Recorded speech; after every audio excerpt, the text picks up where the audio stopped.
Hej med jer. Så er det blevet tid til mere Deadly Premonition 2. A Blessing in Disguise. Hej Champion, hej Jonesy, hej Pytte og hej Muni. Velkommen til. I er klar? Jamen,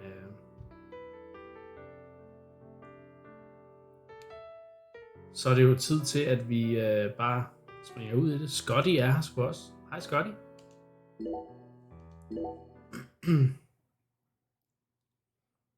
Nu bliver det mærkeligt fra starten af, kan jeg fortælle jer. Det er det her mellemsted mellem to chapters, som jo plejer at være sådan lidt fucked i DP-regi.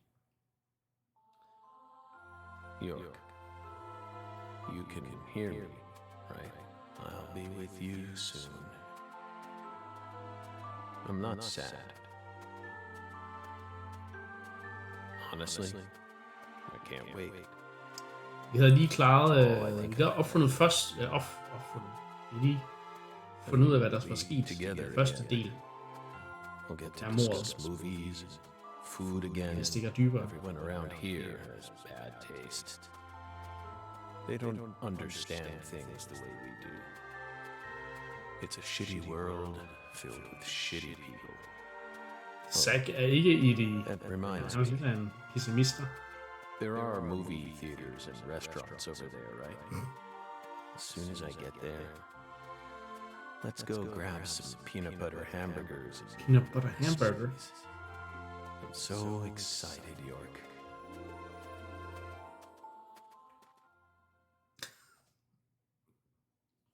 Yep.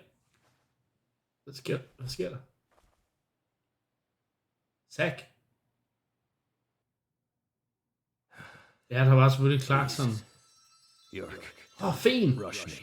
You just need to wait a bit longer. I still have one job left to do. Det er fint. Finish it. I have to. Or else I'd never be. Ja, der var han der Clarkson, Just give me mafiabossen, more der time. Okay. fik bidt hans datters mands arm af. Vi skulle tilbage. Det starter godt ud, kan jeg godt se.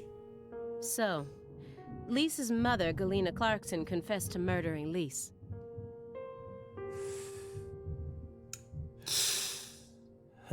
Ja, præcis. På lige efter den første Otherworld-sekvens, som jeg var ret bange, vil jeg sige. But then immediately afterwards, she went insane. So you had no choice but to detain her. What a terribly convenient story. You were the first person to find the suspect hiding at a farm on the edge of town. And you even got her to confess to the crime, right then and there. Did anyone else get a chance to hear Galena's confession? Only us. Only us. How did you even find that shack in the first place?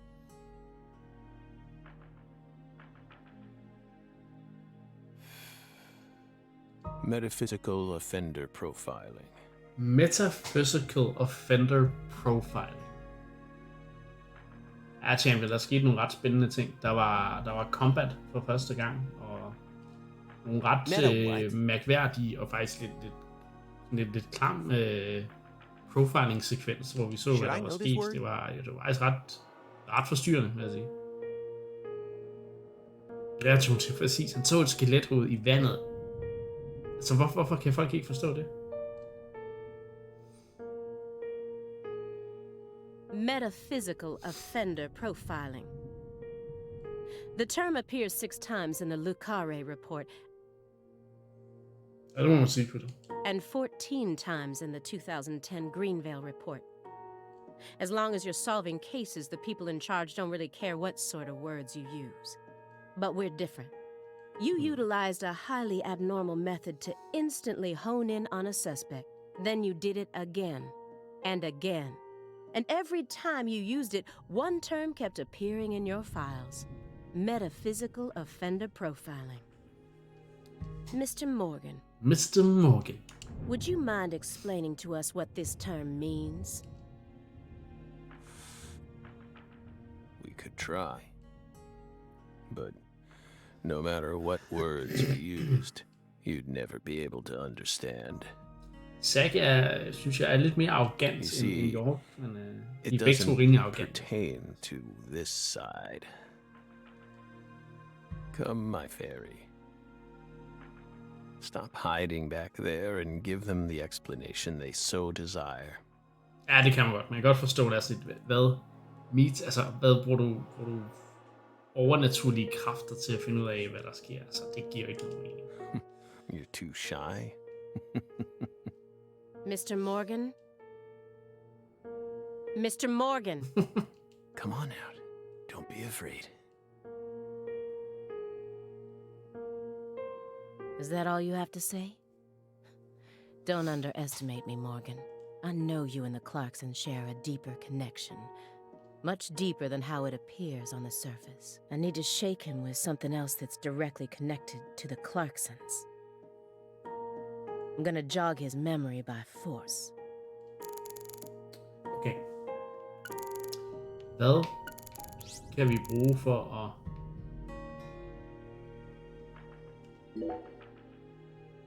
Those letters look very old. The postmark suggests they were sent out from Louisiana. Der er en ildflue, hvad fanden hedder de? Hedder ikke ildfluer? Dragonflies, hvad fanden hedder de? Guldsmed. Der er en guldsmed på konvolutten. Det er jo Clarksons ikon. And I suspect that dragonfly mark belongs to the Clarkson family. Maybe. Maybe. So what if it does? A stalker has been harassing Patricia Clarkson for several years now. Did you know about this? Constant silent phone calls, unmarked letters.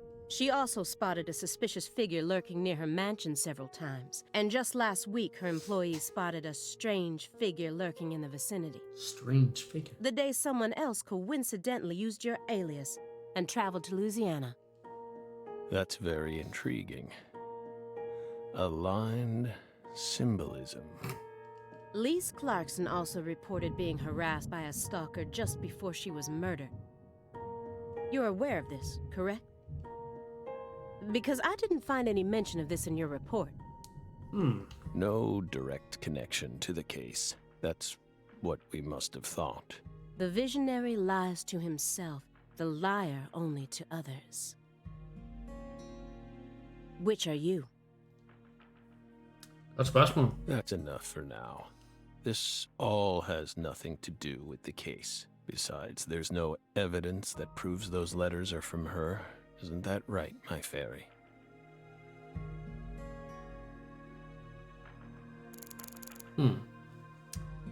Ja, det er sjovt det med, at man er på begge sider sådan lidt. Man skal både afhøre Zack og...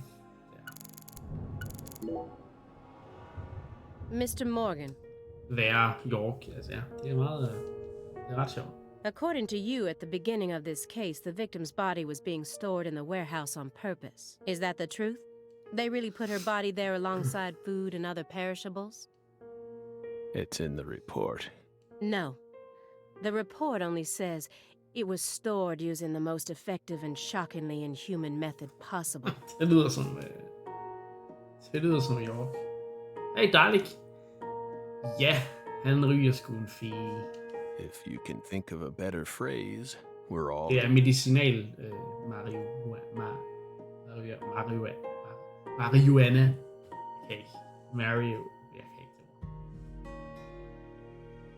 The report isn't wrong, you know.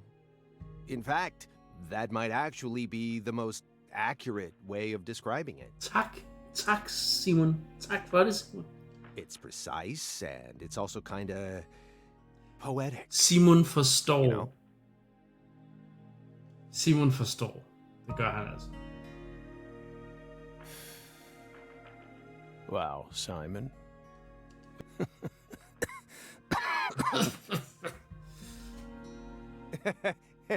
Right? Han er mega fanboy. Mega fanboy. You two think this is a joke?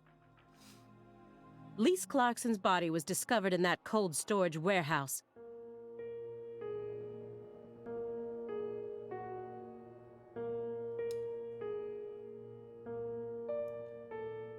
After 14 long years. If you'd only done a proper investigation, we probably would have found her much sooner. That poor girl. We still regret the fact that we never got to meet her. We're sorry, from the bottoms of our hearts.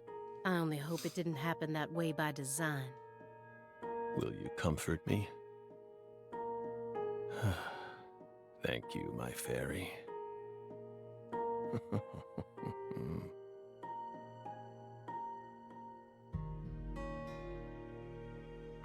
I knew it wouldn't go that easily. Maybe I should try asking my questions in a different way. I could use Agent Jones here.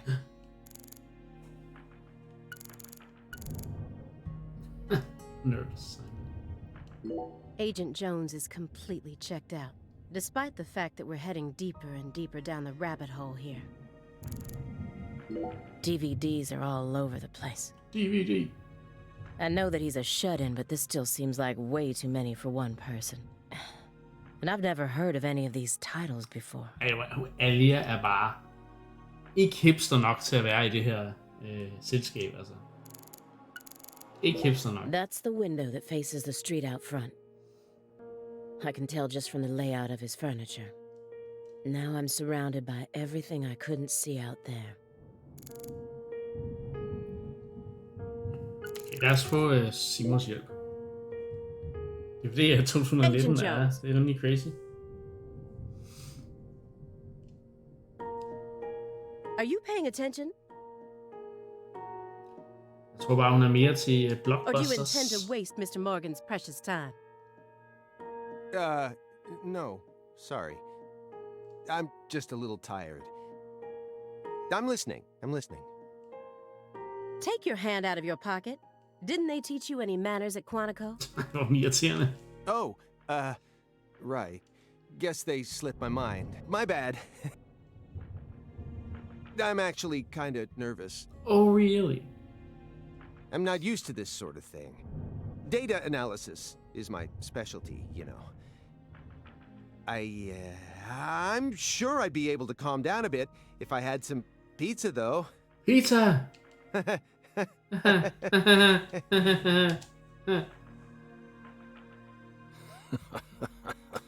Okay.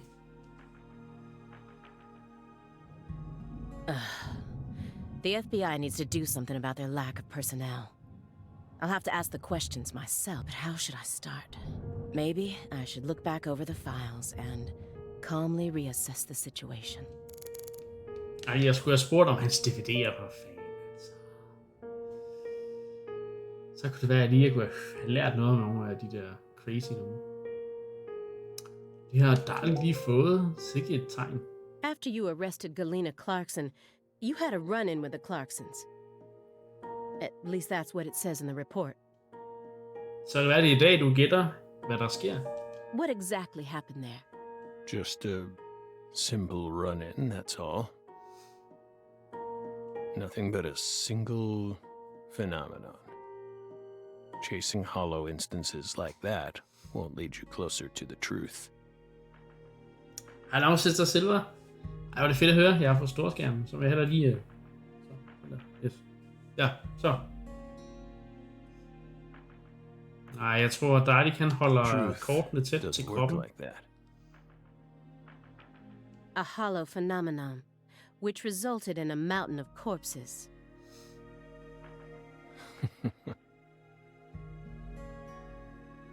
Oh, Belle. We think we finally understand what you're trying to say. But don't be so voracious.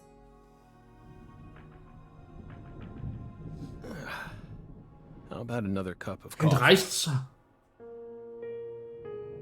We've still got a Det er long rigtig way fedt. to Jeg indgår go. i eneste går nu. Det har vi ligesom konstateret.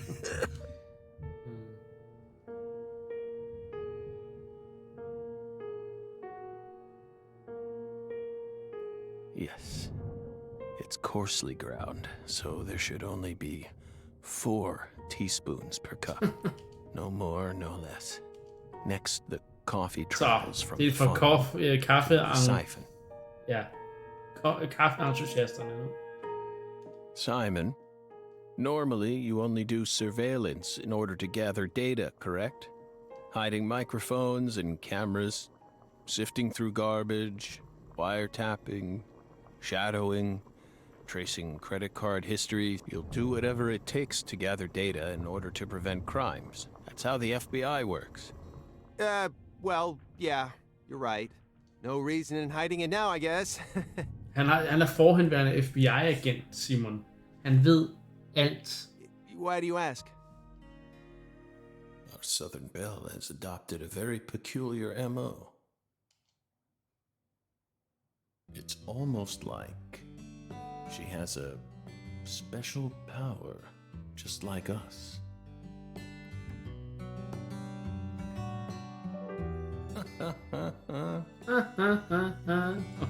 Sikke grin. You've been watching us this entire time, haven't you, Belle? From that window.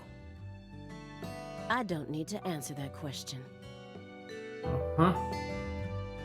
You came here on New Year's Eve, then spent 49 hours watching us until you returned to your hotel room last night. Au. You Han ved observed us præcis, the hvor lang entire tid. time without sleep or rest. Uret fuldstændig. And you only ate once. Some pizza Pizza. delivered by Simon. Aside from that, you never So, drank nu kommer any the water deductions or her, altså. relieved yourself. You simply sat there and continued to watch us. You have visions, too, don't you? You came here solely to hear us talk, didn't you? But then, why bother watching us for over 2 days beforehand? You didn't come to talk with us. You came because you wanted to see this apartment with your own eyes. Er det virkelig Alia, der er den ægte fan-girl? And because you're already convinced of something.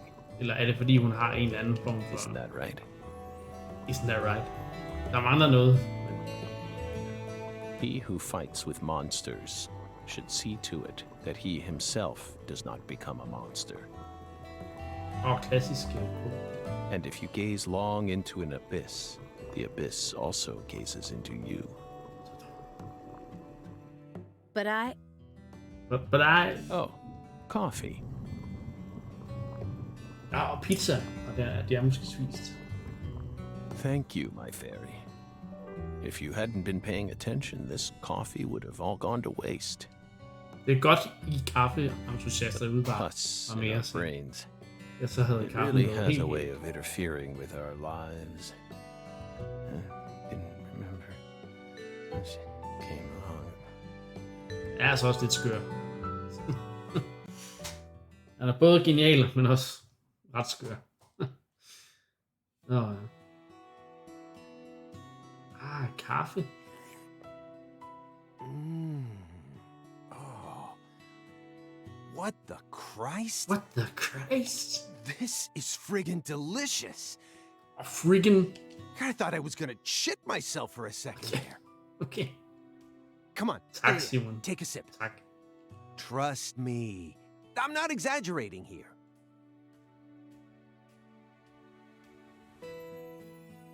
I don't believe it.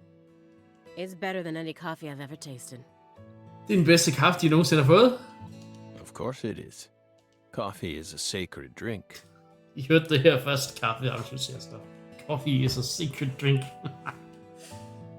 Coffee saved us. Ej, det er altså bare... Der er lidt for meget... If not for its oracle, Oh, we would be on the other side. So I never forget to pay my respects to coffee, especially at critical moments like this.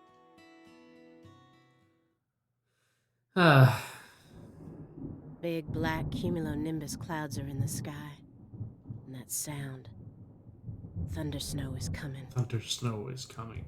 Jeg tror aldrig, jeg skulle høre.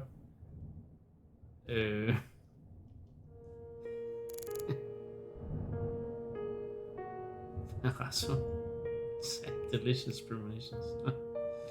Ja. Ominous. Ominous. It's almost like a manifestation of the atmosphere in this room right now. Jeg skal lige... Hvad siger hun til vejret?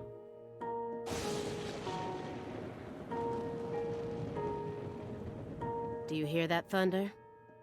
It's probably gonna snow soon. We're in Massachusetts. That's the norm for this time of year. Well, I'm not used to the cold. If possible, I'd like to finish this up before we get stuck in a snowstorm. Agent Jones, after we're done here, Agent Jones, is something the matter? Snap out of it. Oh, sorry. Yeah, I know. Do you? Then stop daydreaming. Okay, You just what? my stomach's been letting some thunder loose too. Nej, Simon, nej. Thunder? That coffee was Det har vi ikke lyst til at so vide. good. It what? We don't have all day here. The coffee was just so good, it, summoned forth a massive tsunami from within me. Hvorfor skal han sige det på sådan en akavet måde? Excuse me? What is wrong with you? Fuck. Now is really not the time for this. Right door at the end of the hallway. Thanks, pal. Hold on, you can make it. Hold on, you can make it. We promise Åh, you, for helvede. we did not put laxatives in the coffee. Coffee is a sacred drink, remember? Motherfucker. Motherfucker.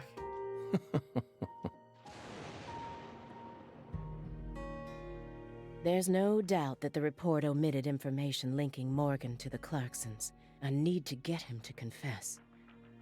Oh, yeah. That reminds me, there's a secret weapon in Agent Jones's briefcase.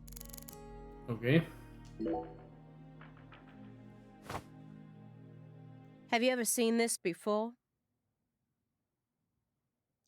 Det er dejligt befriende. Ah. And please, don't say no. Det er jeg ikke sikker på, Jonesy. Sun Rouge. The drug we once chased. What about it? Sang Rouge is still circulating.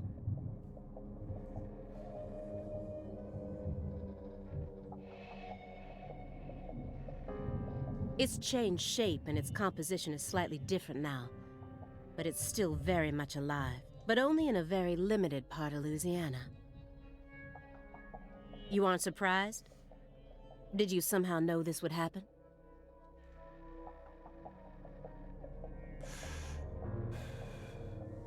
Copies of another drug being circulated isn't exactly a rare case.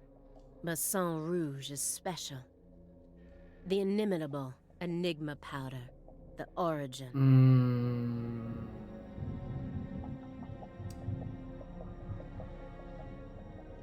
Er hun egentlig det? Patty, CLG, Patricia. Ja, det må hun jo være. Ja, det er jeg rimelig sikker på.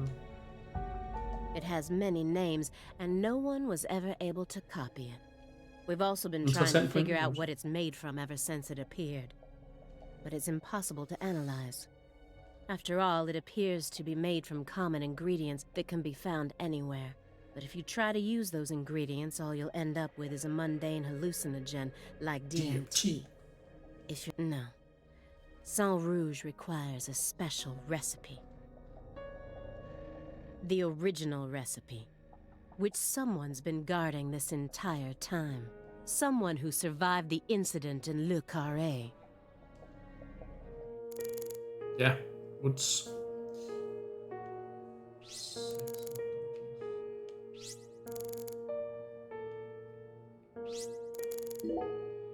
Immediately after they found Lisa's body, I went to go see Patricia.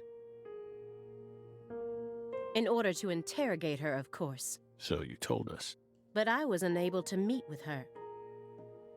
Ja, hvad er det, hun antyder? Antyder hun, at Zack har She refused to opskriften? speak with you, didn't she? That's so like her. No, she didn't get the chance to. You see, she's gone missing. Dun-dun-dun-dun. What? To put it more accurately, no one's seen her since the afternoon of the 28th. According to her employees, she shut herself up in her room for several months before she disappeared. But since that sort of thing happened often, they didn't think anything of it. On the morning of New Year's Eve, they noticed Yeah, her det var window was open, and when they went up to check on her, she was gone. But no one knows how long her window had been open for. Dun-dun-dun. This is just my hypothesis, but on December 28th, a strange man visited Le Carré and was spotted near her mansion. That man must have found some way to lure Patricia into his car, the '89 Cadillac that he bought used. 89 Cadillac. Then they would have arrived here around midnight on the 29th, Ups, or det er perhaps ked af. early morning on the 30th. Og til at skippe en meget, meget vigtig information. Det er lidt irriterende. I believe this man is the same Billy Bishop whose name was previously recorded by the airline. So, what do you think of my guess? I'd love to hear your opinion as a former FBI special agent. FBI.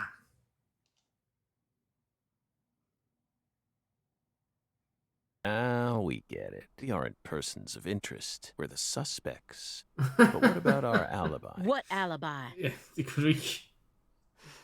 I've had enough of your bullshit.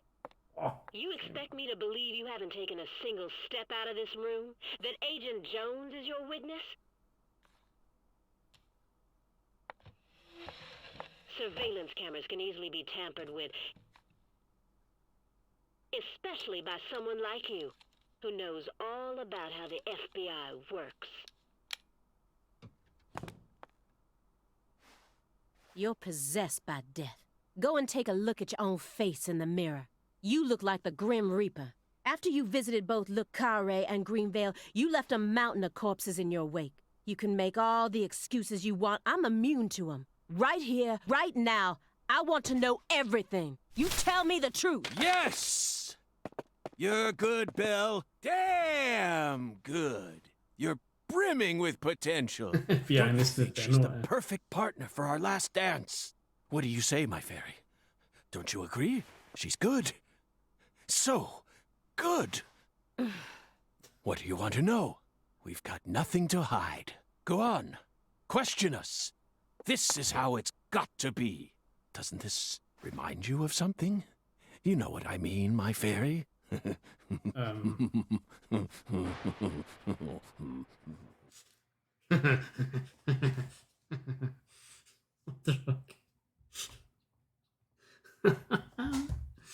Det er altså virkelig intenst, det spil her.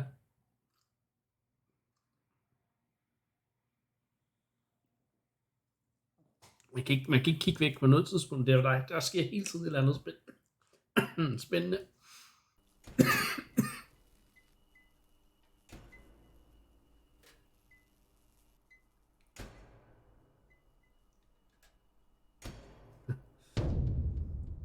Oh, Son of a... crap. How did this happen in my town? God damn it! Jeg gentager, dette spil er ikke egnet for børn. The head and limbs were severed and lined up, according to the lines that were drawn with her blood. Just like migratory birds flying systematically across the sky. Hey, Zach, what do you think this means? They're severed roots. Severed roots? This is the way the Clarksons kill someone when they want to cut him off from the family. Patricia, der være med at være så And how do you creepy. know about this? Everyone in town knows about it. They're just too scared to talk. Hvorfor ved hun det? Hun er 10 år gammel. Altså, come What does on. the V stand for, then? Beats me. What, you think I know everything now? Vilitatio. It means quarrel in Latin. That's what the V stands for. Latin. Intriguing, isn't it, Zach? There are no defense wounds on the corpse. In other words, Galena showed no signs of resistance when she was amputated. But Strangely enough, there are small traces of subcutaneous bleeding around the wounded areas. That's a vital reaction, which means she couldn't have been dead. You mean... Yes, that's right, Patty. Galena was amputated while she was still alive, and she never resisted. Præcis ligesom Is Lise. that even possible? It certainly isn't impossible. For example, if she was put to sleep with a drug, or if she desired the amputation herself. A Why would drug. she ever desire that? Mr. York, I'm sorry, but there ain't no way that could have happened. How can you be sure of that, Melvin? Our world contains phenomena that could never be explained with logic. This is especially Ja, true for enig, phenomena Jones, in det er which sådan noget humans are værre noget. involved. Do you really think all the facets of love and hate can be Ja, explained with logic? det skriger bare Twin Peaks. Well, no, I don't reckon I do.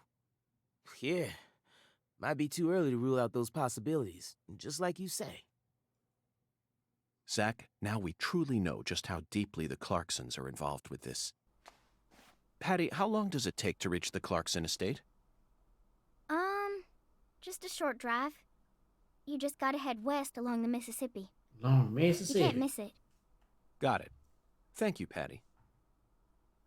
By the way, Melvin, no matter how accelerated Patty may be, don't you think she's still a bit too young to see something like this?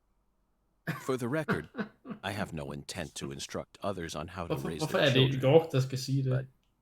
Det forstår jeg ikke. Holy moly, you're right! Patricia, CLG! Come on, sweetie. Kids shouldn't have to see stuff like this. Præcis. Daddy, it's too late now.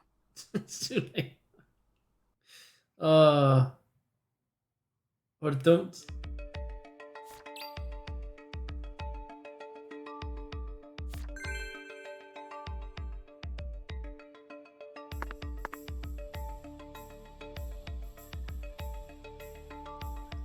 You sure you okay, CLG?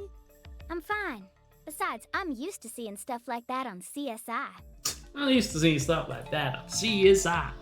You're the one who looks pale, Daddy. Well, it did shake me up a little. But Han I'll skal be bare back sige to noget normal mere no time. CSI, altså. Sorry about that, Mr. York. What say we rest in the interrogation room till we all calm down, CLG? Sure thing, Daddy. I'm gonna go sit with Daddy for a bit, Agent York. We can join back up later.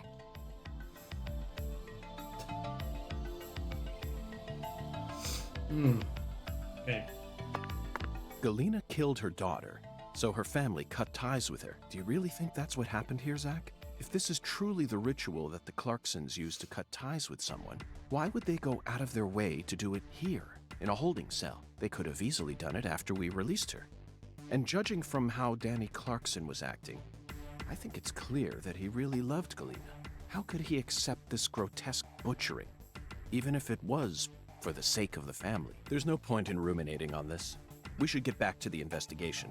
As long as we keep moving, Ja, det er jo the altså answer skønt. will Too cool for school. Det er CLG.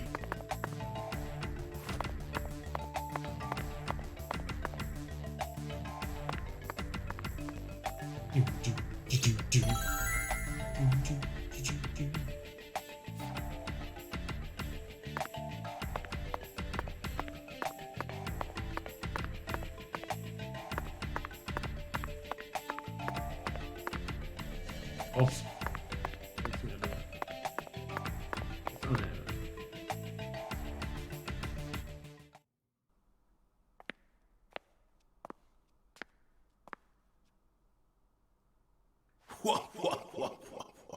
Wah, wah, wah, wah. It's a balance I'm eating. You found the flying serpent. But now, the flying serpent will come to find you. Uh-oh. Yeah, that sounds right. And it looks like this flying serpent is a venomous one. Some become feasts, while others are eaten alive. Which fate would you prefer? Both sound marvelous. but let me check with Zach. A fine answer. Whoa, whoa, whoa. Find the one who fired the pistol at heaven. Within the white hall of beds, brandish the ticket to the goddess.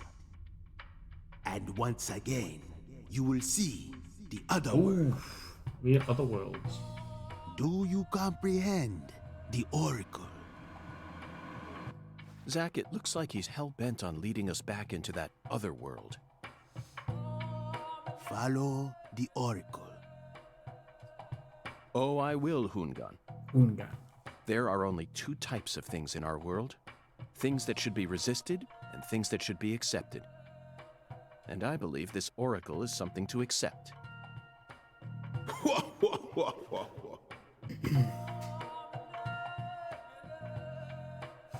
Do you comprehend? Whoa.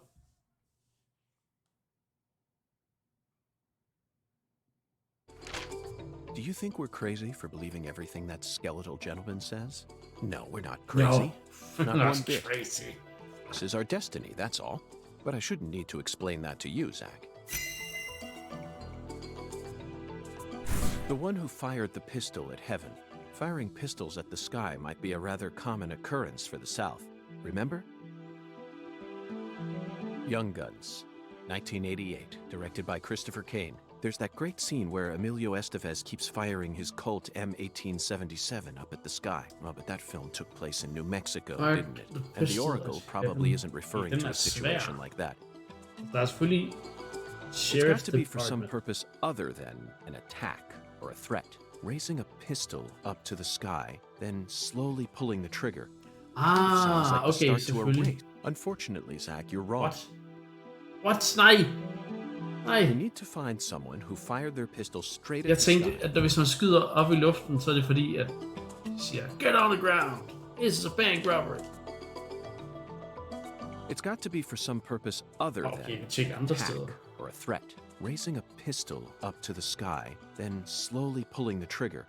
Kind of sounds like the start to a race. Unfortunately, Zach, you're wrong. Ej, de har knækket. De har knækket mig. Jeg kan You ikke. need to find someone who fired. It's got to be for some purpose other than an attack or a threat. Raising a pistol okay, up to the something- sky, then slowly pulling the trigger. Bingo, Zach. Okay. We're currently running a race here. And the one who started this murder investigation is indeed the one who fired the pistol. Jeg synes, det var for svært. Det gav ikke mening i forhold til det information, jeg havde fået fra spillet. Hvad er Thompsons farm even? Altså, det jeg tænkte, det var, okay, han retter en pistol mod himlen for at skyde fasaner. Det ligner et hunting cabin, jeg ved In ikke. other words, the person who first discovered the body. According to the files, Okay, så der skulle jeg simpelthen have været nede i filerne. Lisa's body was discovered by Chuck Thompson, a crawfish farmer. Det kan Hungarn sgu ikke. Han er sgu for cool til det. He apparently works out of a fishing hut located in the marshes south of the bayou. Let's go pay him a visit. Der var noget information, jeg ikke lige havde Who knows? samlet op. Så er det selvfølgelig svært To for see mig some crawfish. at løse gåden. What? Why isn't the murderer the one who started this race? Okay, ja, det havde jeg fuldstændig glemt. Zach, this isn't like you. Of course the murderer isn't the one who started the race. Yeah. The murderer's running it. They're currently in first place, Yeah. and they're breaking all the rules. Any more objections, Zach? Within the White Hall of Beds. This one is even easier. There are only a few establishments that have a whole hall's worth of beds, especially in a small town like this. I'm sure you've already got a pretty good idea about what the answer is. Beds all lined up. Only an amateur would hear that and think, you really think that's a White Hall? Sorry, but I have to disagree. There's a more obvious answer out there. A place that anyone would think of when they hear the words White Hall. Beds all lined up. Only an amateur would hear that and think it must be referring to a brothel. I mean, come on. Who would ever use Whitehall as a symbol for a bordello? No, a white... You never disappoint me, Zach. Selvfølgelig. En Whitehall, det er selvfølgelig en kirke. It's a medical facility. They invite their patients into rooms full of Yoshi, beds, længe where siden. they're tended to by Velkommen til. doctors and nurses clad in white. It's definitely a Whitehall, where people are invited into beds. Så beds som i... You always manage to impress me with your intuition. I'm really Ej, det kan man counting sige, on you men, here, Zach. And I know Det er I'll stadig always be hyggeligt, at du able to. kommer ind og siger hej for fællesskab.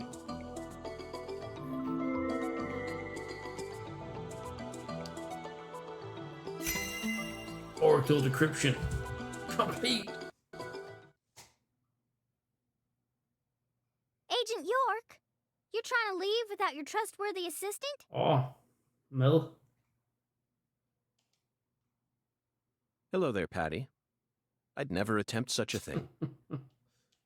I was simply engaging in a battle of wits with Hoongan while I waited for you. Jeg forstår ikke helt den der the white beds lined up Jonty, medmindre det er et eller andet med gravsteder eller kister eller sådan et andet. Yes, the skeletal gentleman in the top hat. Not that story again. Is this how you always conduct your investigations? This is the way I work. I bet you can't find a single partner. Not even in the entire Det er FBI. faktisk en god pointe, men han har jo en partner. Zack er jo the partner in crime. That's not true. I always work together with God Zach. pointe, der er det. God pointe. Det havde vi vidst, hvis vi besøgte Oh, i chapter right. 1. Okay. Zach. Don't worry. I'll be your partner while you're here in our town. Now, let's go investigate. Så kommer den nørdede cider-forklaring.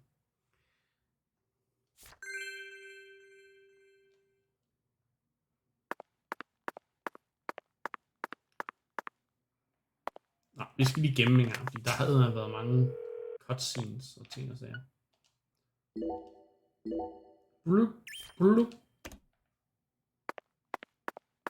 Exit.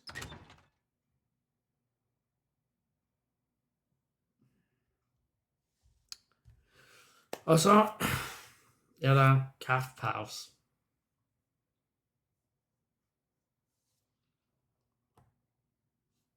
Se om I kan få Zack til at lave en kop kaffe. Det kunne altså være lækkert.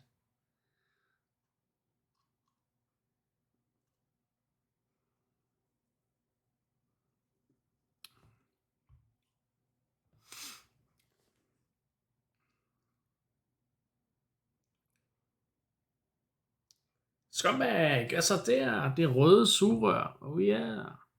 Er det egentlig rødt? Ja, det er det. Jeg har også et pink, jeg skal lige se.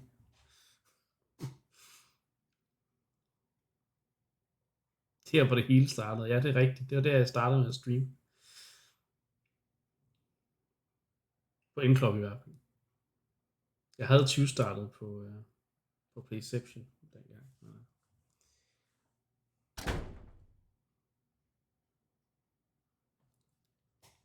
Madpakke. Det hedder altså en madpakke. Det er alligator. Men... kæft, det er badass. How's your mama? How's your mama? So, you're that hotshot FBI. Det er ret. I keep hearing. The Flying Serpent And who might you kom til be? York. I came to claim the body of my daughter. My daughter. My daughter. Who was murdered in a holding cell after you detained her yesterday. Philip J. Clarkson. P.J. Clarkson. Zach, I wasn't expecting to run into the final boss this Final early. boss. You must be the head of the Clarkson family, P.J. Clarkson. And you've come to claim the body of Galena Clarkson, whose dismembered corpse was found early this morning. Is that correct? That's Where the did you moment learn when that you Galena had been murdered? Zach and I just learned of the news ourselves. This is Lucari. And I am PJ Clarkson. There ain't a single thing I don't know about this town. I see. So then you must also know about the Severed Roots ritual. I have a question for you, Philip. We suspect that Galena was murdered by someone from the Clarkson family. Have you given that possibility any consideration? Listen up, you Hey, FBI it's piece Danny. of shit. You better watch your manners around my pa. Shut up, else. Daniel. But sir, Ja, fordi... Nej, jeg er ikke en My bad, Firefly. sir.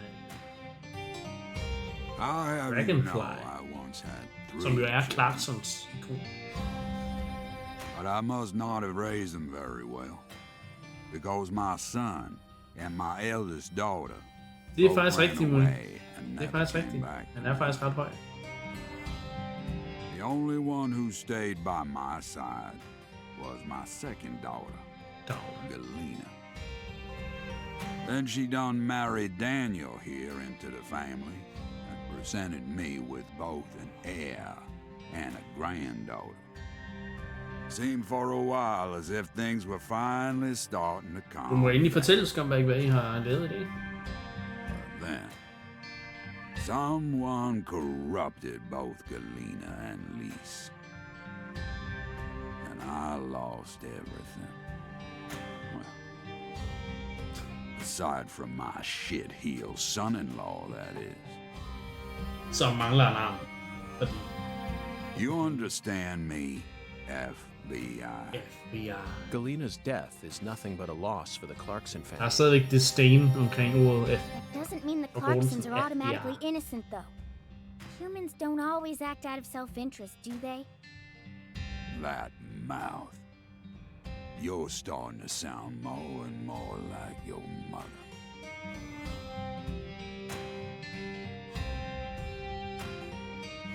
We're leaving, Daniel. what? Ja, Danny han har den syge mollet. But my treasure.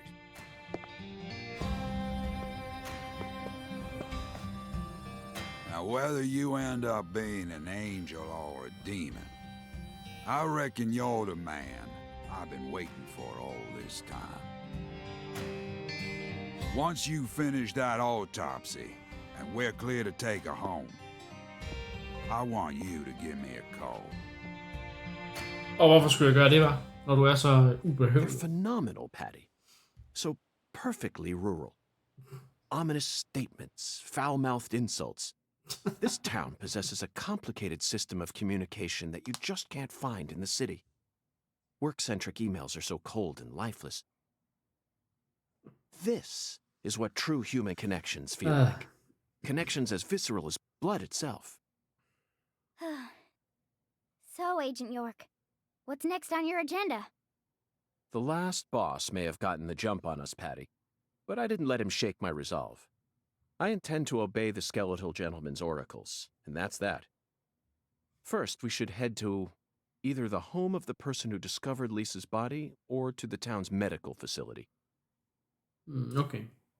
Well, Zach, what do you think? Well, Zach, what do you think? Ja, jamen, vi skal da bare afsted. Og så frame rate dips. Yes. Ja, nej.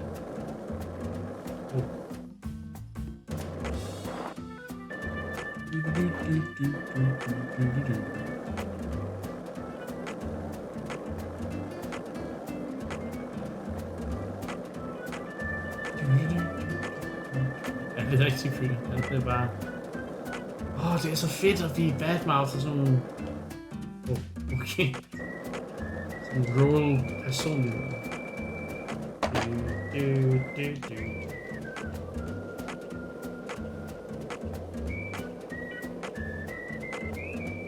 Nej.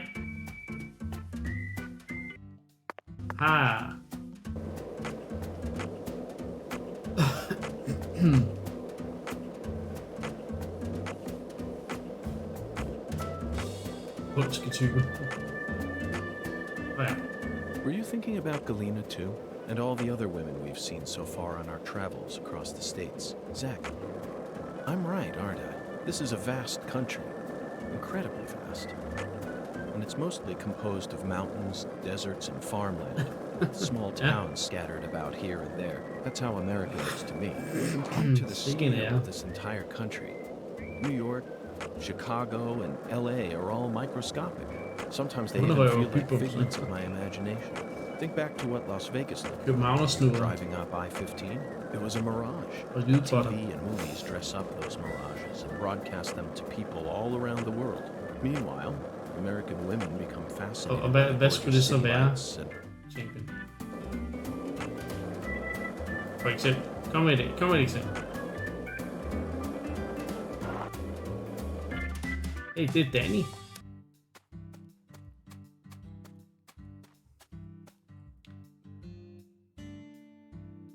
Tak. Tak til begge.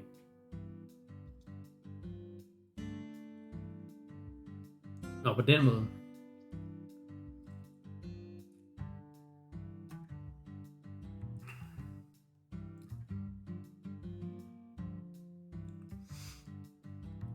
Skål, indeed. You again? Er det eneste, du har at sige? Why you talk? What happened to your arm, Danny? You had both of them the other day. Shut up!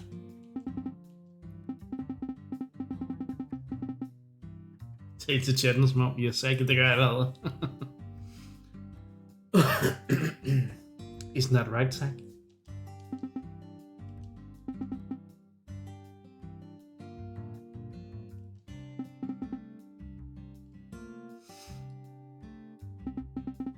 Ja, undskyld mig. Jeg mener, isn't that right, Zach?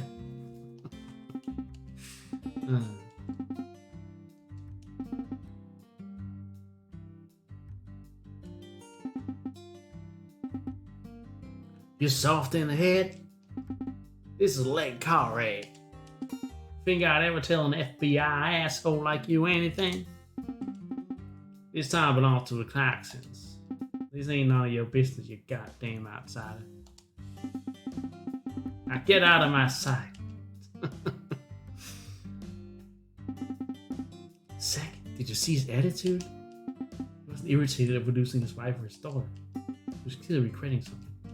Perhaps he lost something else in addition to his wife. Shall we go and look for it, Zach?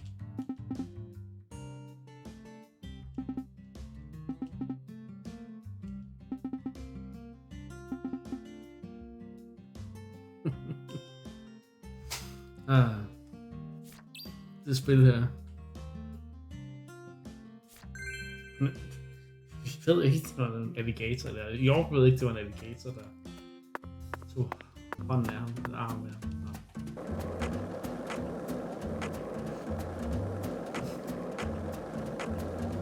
Mr. FBI.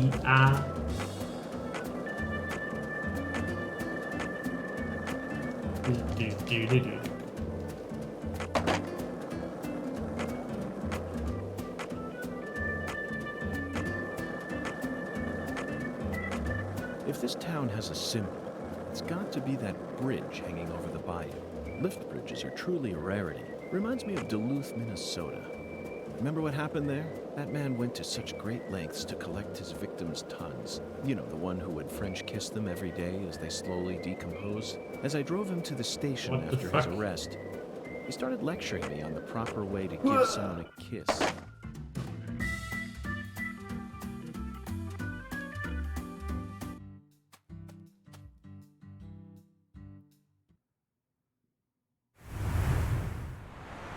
Oh yeah. Okay, Zach. It's time to put our skills to the test. Lærer jeg nye skills? Wow.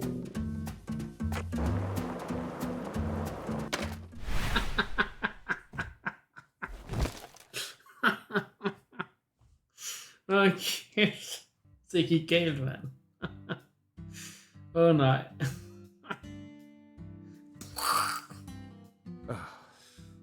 Well, Zach, it seems as if we've reached an impasse. Jeg ved godt, Dark. Det er klart. Det I'm er afraid klart. we won't be able to proceed Må de any sager, han further er like this. opklaret. Zakari Tiger to DC Eagle. Is everything all right?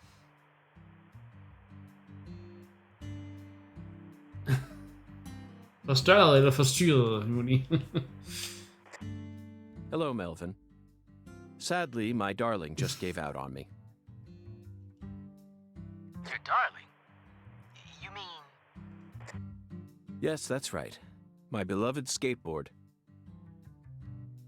I know the chances are slim, but do you happen to know of any establishments in town that can repair skateboards?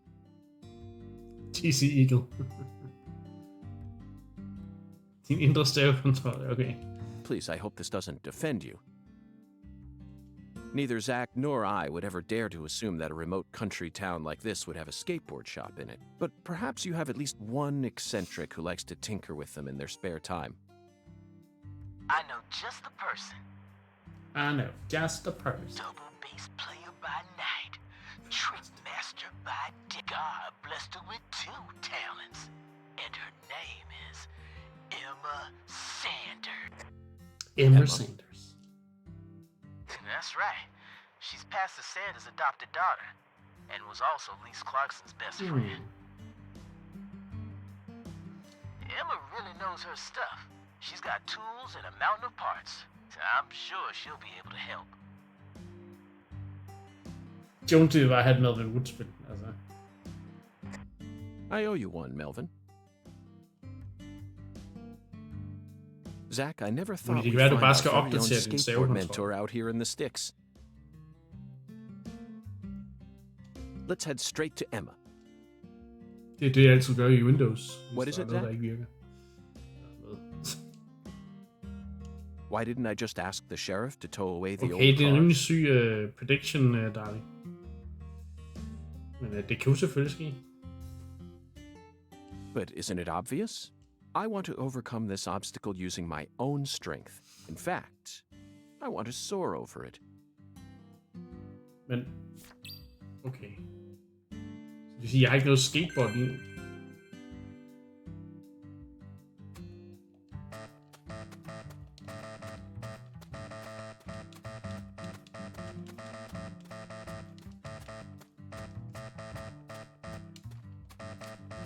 Det er bare en lidt mere langsomlig proces, fordi man skal øve sig.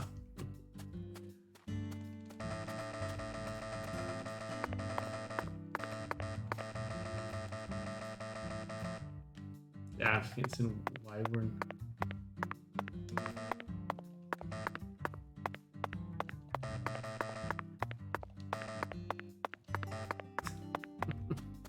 Og til tænder jeg er irriterende.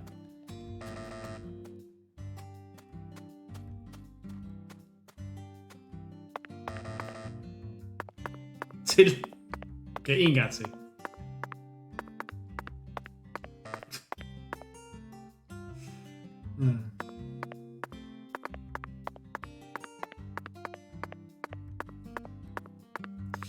Okay, champion, tak fordi du kiggede ind. Det var super hyggeligt. Jeg går ud fra, at du skal over og se noget Breath of the Wild. Så du må hisse. Vi snakkes ved, du.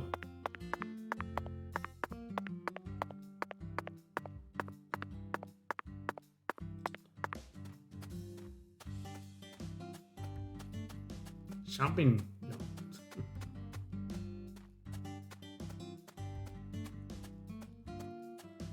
Hvad er det? Hvad er det? Okay, det er her, hvor der er nogle wyvern. Kæft, den framerate der. Daleks indre stavekontrol skal også opdateres, eller hvad?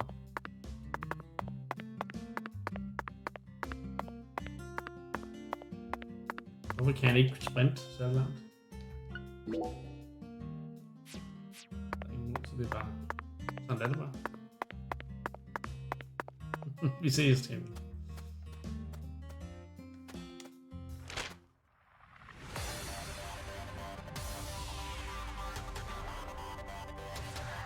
Ej, jeg har jo ikke... Jeg mener, det der. De Sanders, der bor der.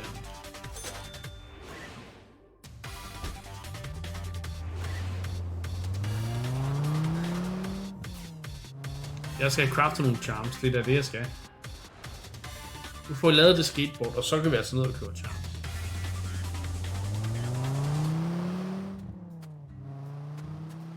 No.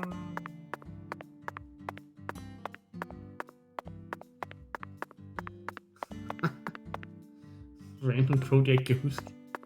Ej, så kunne han da godt lige have grebet fast, mand. Det er sådan, jeg forestiller mig, jeg har sagt.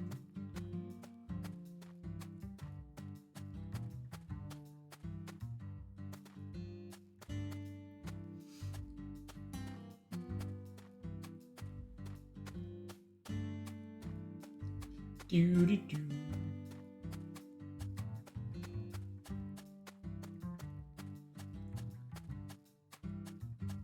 Ja, rød snor. Det kan jeg godt huske. Det var, da vi så vores evidence board, eller link board, som vi kalder det første gang.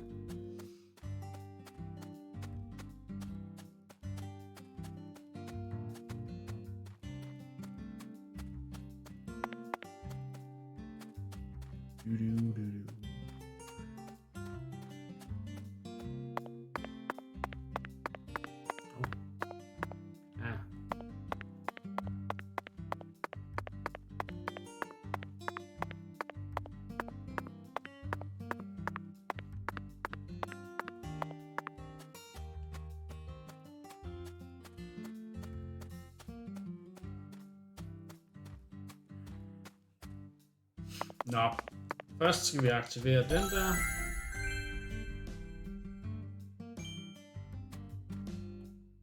Emma's Skateboard Workshop.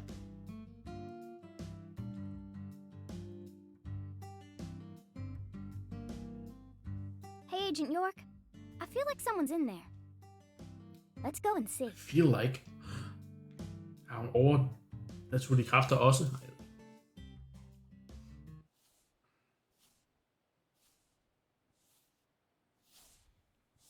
Damn, en skater. Huh? What do y'all want? I'm kind of busy here. Emma Sanders. Hi there. Are you Emma? Yeah. Who are you? Francis York. I don't want Morgan. to see it. I'm an FBI special Jeg havde agent. sgu også sin... Please call me York. That's what everyone calls me. Sin charme i der. Agent York? So, what does the FBI want with little old me? FBI. I already told the police everything I know about Lise. Emma, I haven't come here to talk to you about Lise. Although I suppose it's sort of connected in a way. My darling is broken. My and I need you darling to is fix her. broken. You call your board your darling? I never heard that one before. Virkelig, og du kalder dig selv for en skateboard reparatør. All right, let me see it. I'll try and assess the damage. Altså, selvfølgelig kalder man sit skateboard sin darling, det er da klart, altså.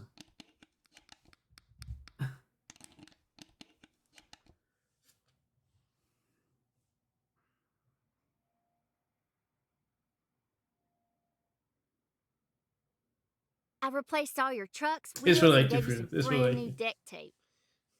Also, you were missing a tail guard, so I put one on for you. Tail guard. That way you should be able to do a few tricks here and there without any risk of damage. Tricks. Well, what do you think? It's beautiful, Emma. He was a The skater. wheels were scraped down and the base plate screws were all about to fall out.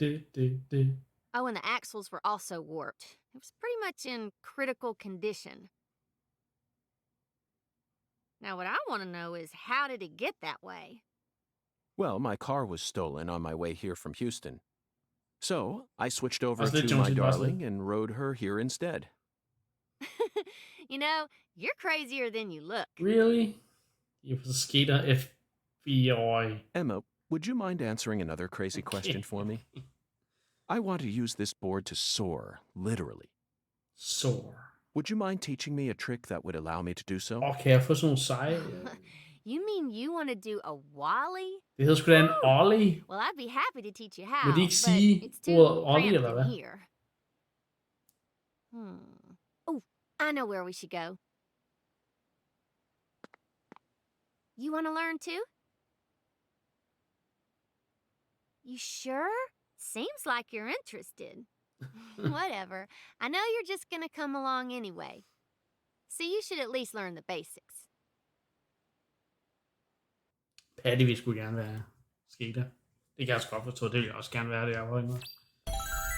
Jeg havde også noget skate for. Jeg fik aldrig lært at lave en ollie. Men, undskyld, en wally.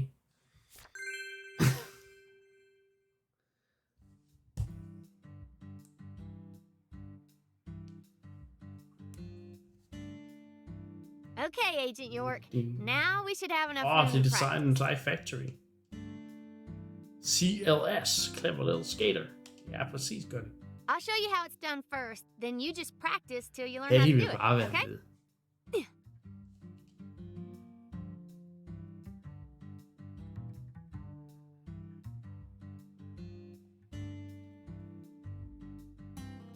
Okay, how do we do it?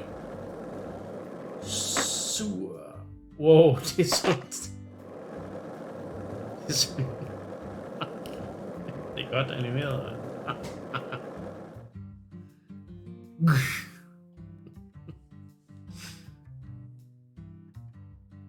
Et minigame, der giver Tony Hawk Pro Skater account til stregen. Okay.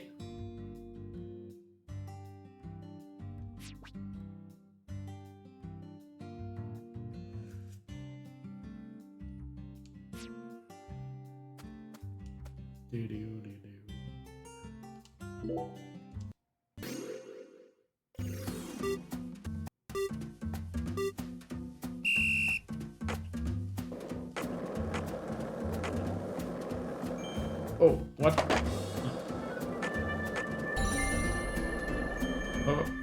Det er jeg på en forkert knap.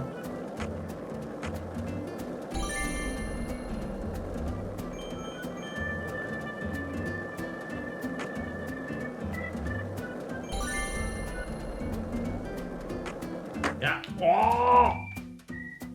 What?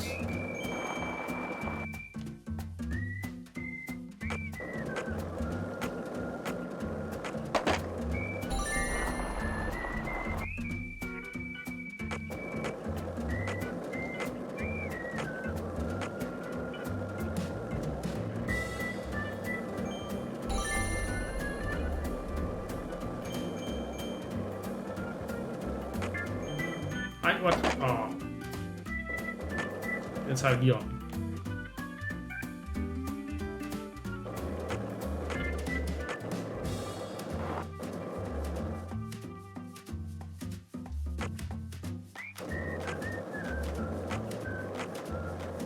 Yeah. Du.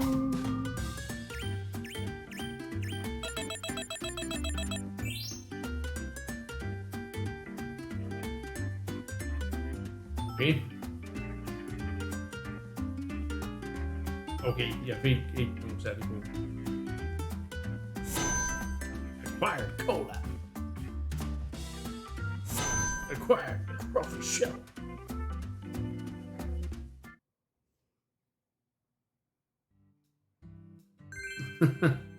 På sin Commodore 64. Damn.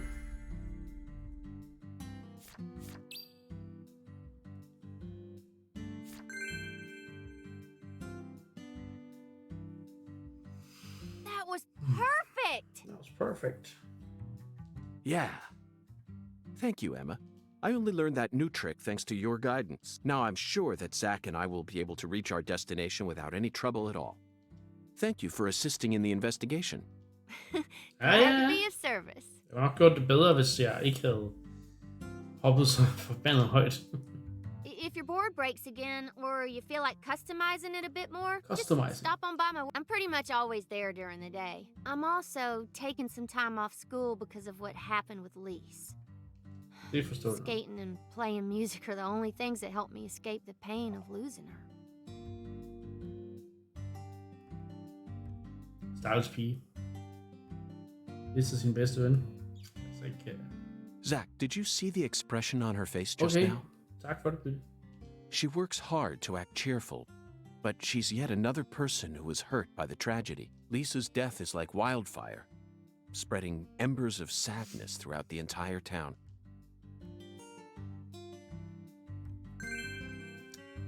Emma's skateboard workshop. Incense has been unlocked. Skating has been unlocked. For the love of skating has been unlocked. Vi prøver lige igen så. Altså lige hurtigt. Unlock det.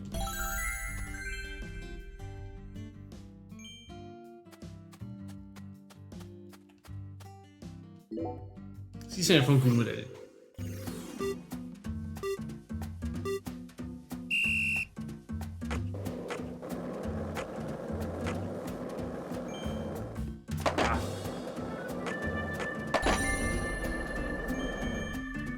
Nå, jeg trykker forkert igen.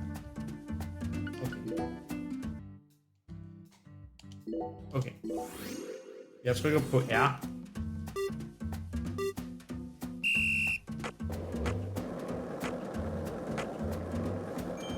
Yeah!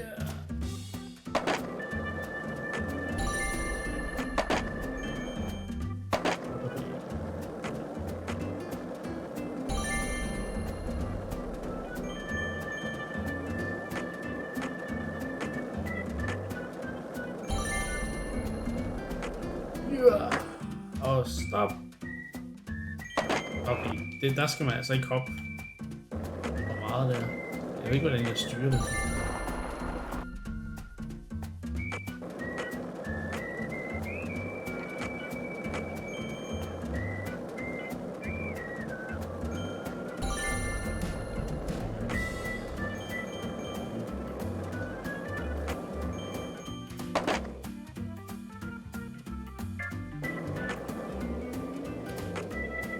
Okay, mindre fart.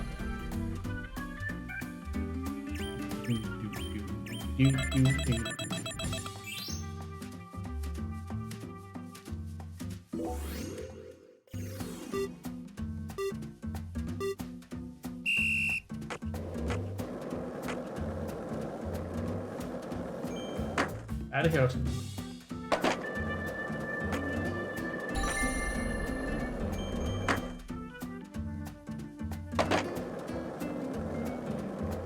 Ja, jeg er der næsten.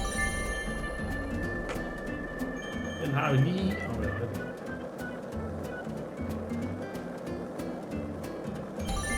Så bare... Wow! Yeah! Perfekt.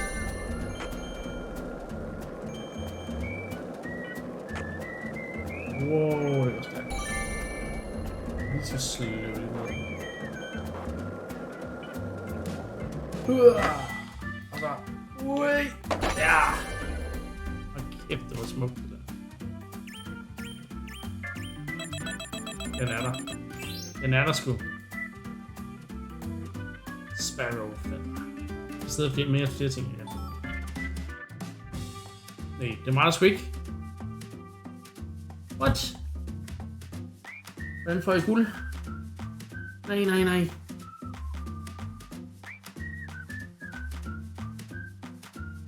Ja, den er sgu nice, Jungle. Den er helt vildt catchy.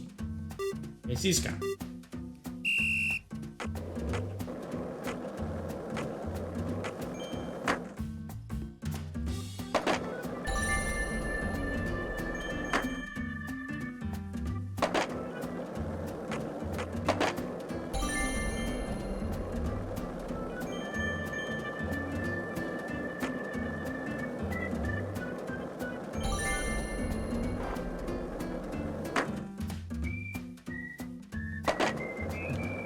Nej! Okay, whatever. Whatever.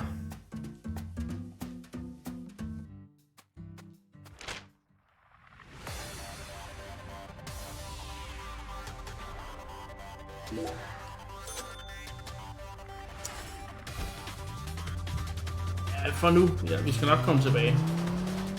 Nu skal jeg altså have de der medaljoner der. Talismaner.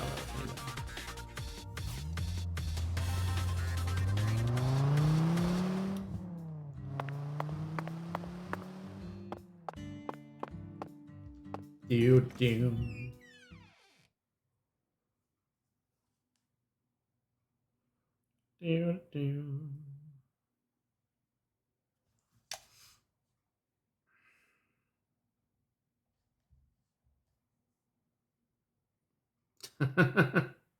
Så hun siger, skuffet. Intet mindre end skuffet. Thou art a seeker. Thou art a seeker, yes. Verily. Much shall serve thee well here. Incense, what?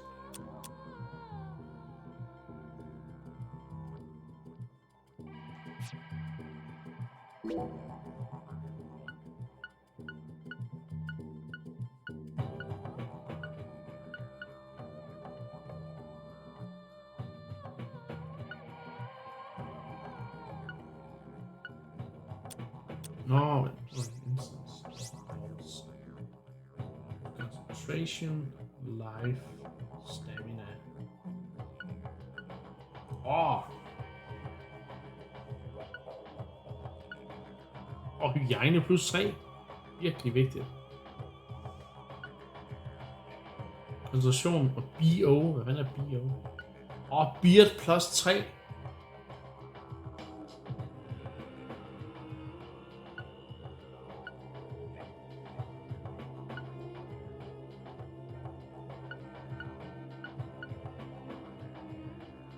Okay, tak for tippet.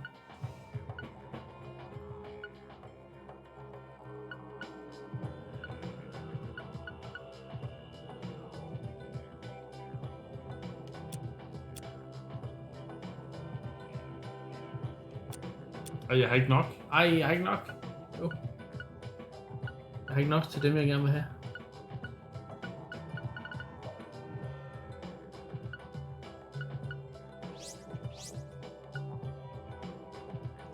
Acceleration, den er måske meget nice. Handling vil også være cool. Breaking.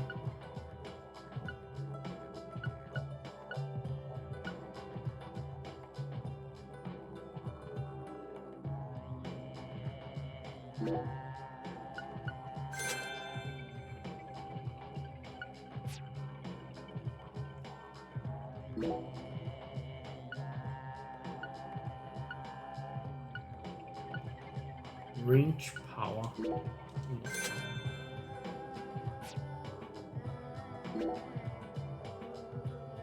Okay. Where's the thing I just bought? All awaits thee at the altar. At the altar. Altars exist, whether thy needs exist. The bedchamber of thy hostelry doth possess one therewith. The bedchamber of thy hostelry. So where's my thing? All altars lead to the other realm. Thusly, all periapts in thy possession may be confirmed at any altar. The other realm? Forsooth. Any mirror may metamorphose into an entrance to the other realm. Prithee, say thou doth grasp this wisdom. You can see the same world as the skeletal gentleman?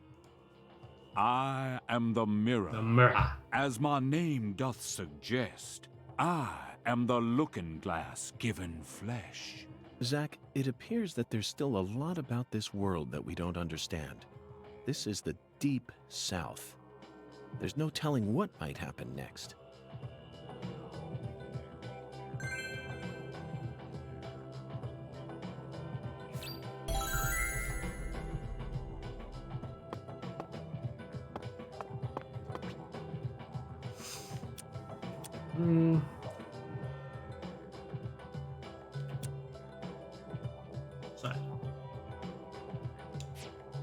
The Deep South.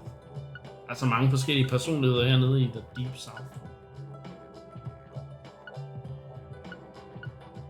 Gun boost.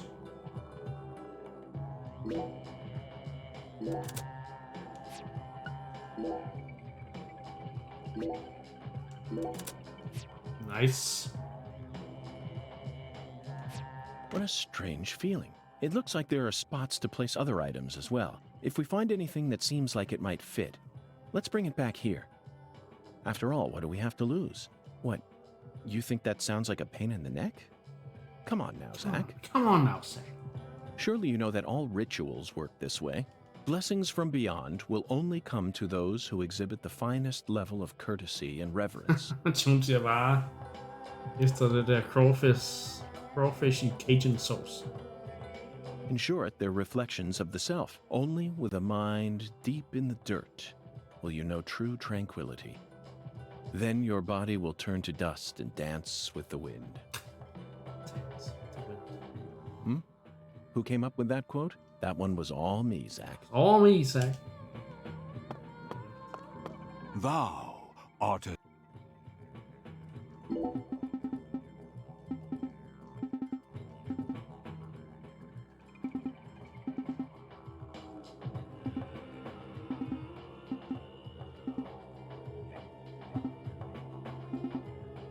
Forest Knee Meadow.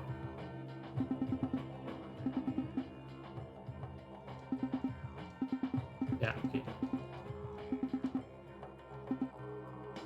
Der er 5 forskellige af de der beats der. Der er Puzzle Bio Beat. Beat so black it could suck away every last ray of light.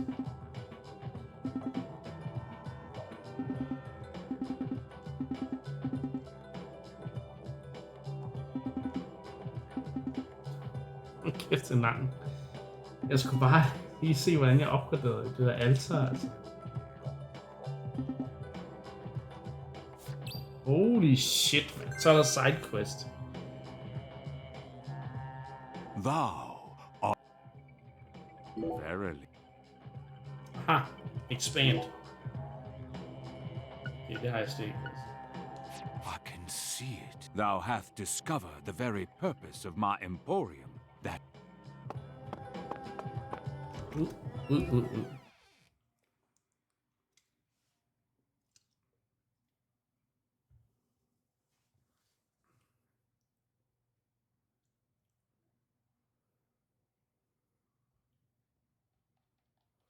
Så bliver der snakket om mad i chatten igen. Så kender man N-Club-chatten.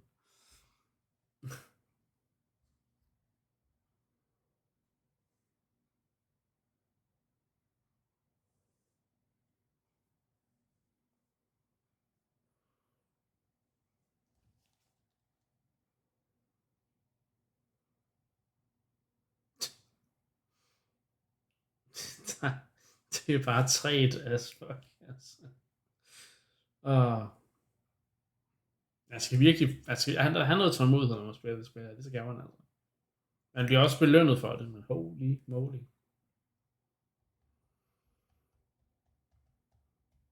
Kom nu, spil.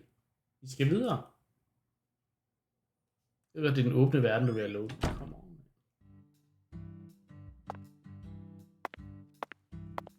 Velkommen tilbage, Scotty. Velkommen tilbage.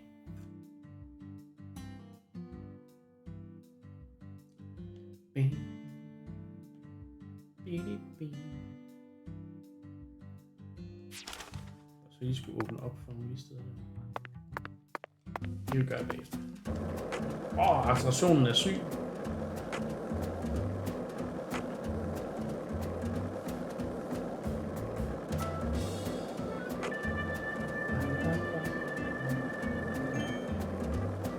Bare vent til Switch Pro, så loader det på 59 sekunder i stedet for 1 minut og 0,4 sekunder.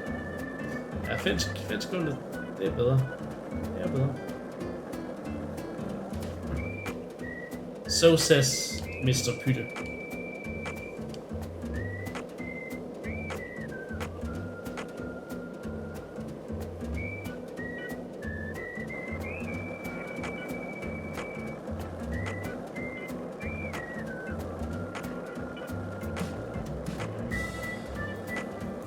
Is that right, Zach?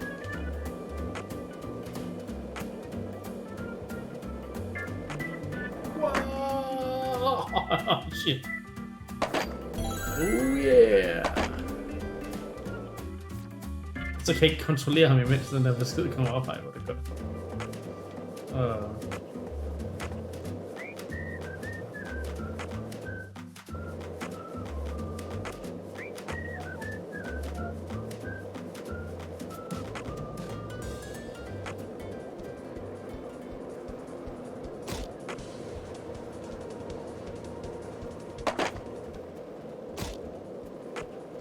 Jeg gider efter mig. Hvor er det hun?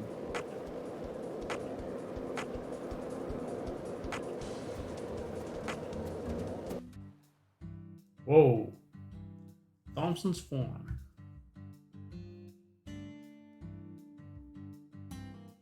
Jeg har fået 4K TV, eller hvad, Jonesy? Hey, Agent York. Are you sure you really want to talk to this guy? He kind of scares me. Patty, there's no need to worry. Just hide behind me and you'll be fine.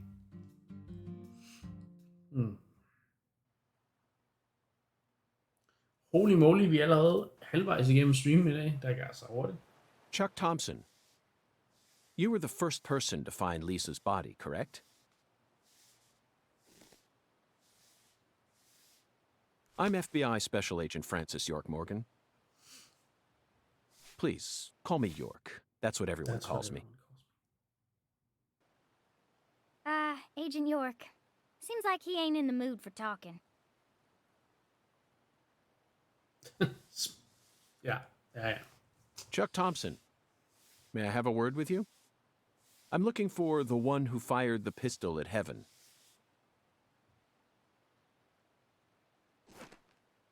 Hvad fanden? Han er en... You trying to say I gotta aim up shit because of my height? Et mindre menneske. Jeg ved ikke, hvad den mest... Not at all. I was merely quoting the skeletal gentleman's oracle. Skeletal gentleman? You ain't making a lick of sense. What do you want? Han har lange næsehår, What do y'all come here to waste my precious time for? I'm currently running a race around town thanks to you, who fired the starting shot.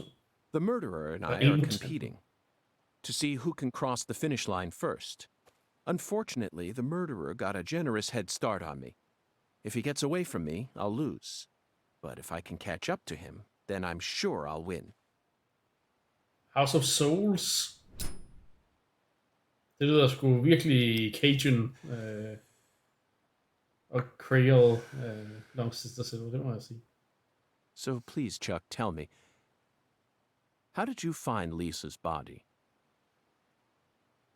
Her body was hidden under a bridge on the bayou, very close to the Mississippi River. It's got to be at least a few miles away from your farm in this swamp, right? Oh, the Clarksons are the folks who gave me the damn permission to find Crawdads here in the first House of Souls. Now why the hell would I ever want to kill that little girl? House of Souls. Then what were you doing out there? You know, lately I've been seeing a queer boat around these parts. It ain't too big. Probably only holds 5 or 6. And it's got a deep draft. Deep draft. Assholes think they can just drive right through my turf, right through my dang crawdad farm. So you gave chase, which led you to Lisa's body. Yeah, that's right. Yeah, that's fucking right. Poachers. Okay. Where did the poachers Language, go? man. Oh, hell if I know. Fog was thick that day, thicker than usual. So I lose sight of them. The next thing I know, I'm under that goddamn bridge. Then I felt a chill run up my spine. And I knew. So I drove up to the bank and got out. Yeah, precis and there she was, strung up on it there altar.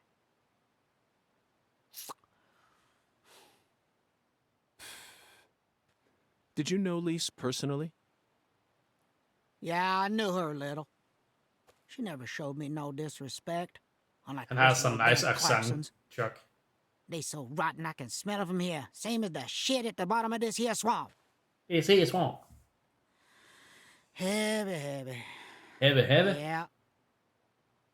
Heavy, heavy. There was a little better when their boy Lenny was still around.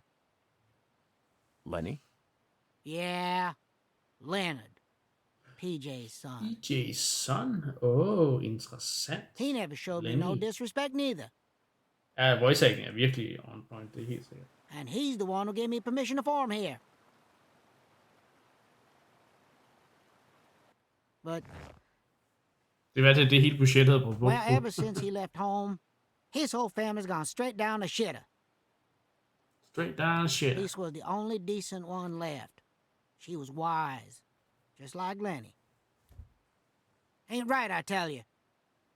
Heavy. Hebbe.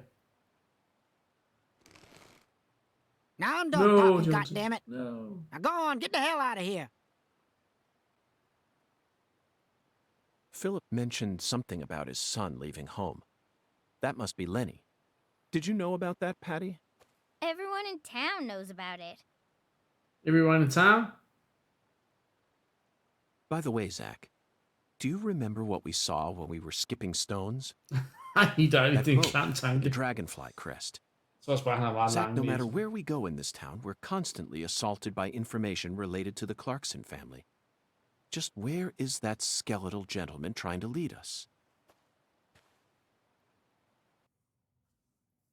Tykke kornfed næse. Talisman spiller ret. Airboat raw. We successfully found the one who fired the pistol at Oh, Heaven. hvad skete der for Patty der? Var sådan råber Now we rundt. need to visit the White Hall of Beds. You know, Zach, it almost feels like we're orienteering here. Orientering. Doesn't it remind you of our training in Quantico?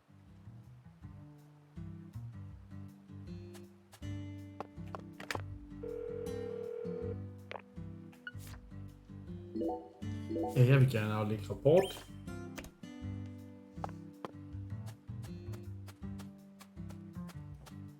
Jeg skal huske at have de der materialer.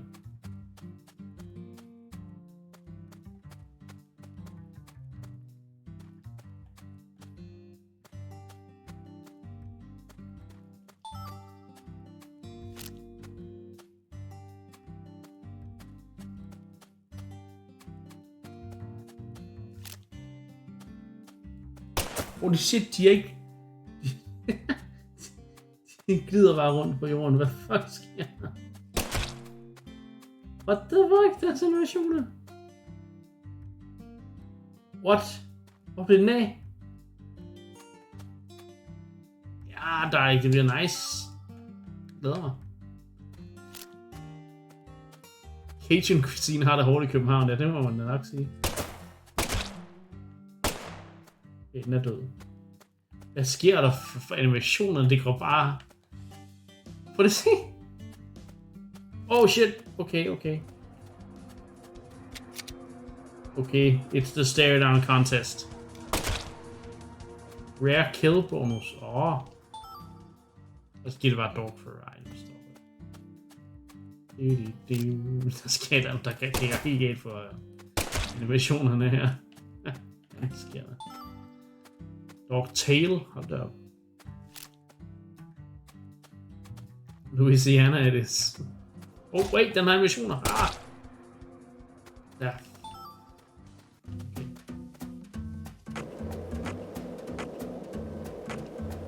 20-spil.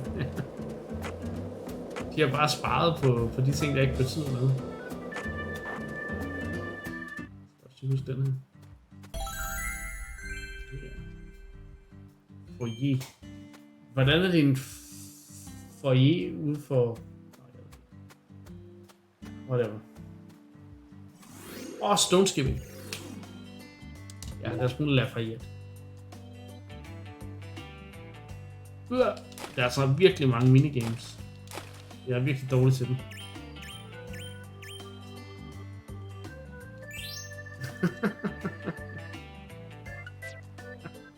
Hvor er hun af?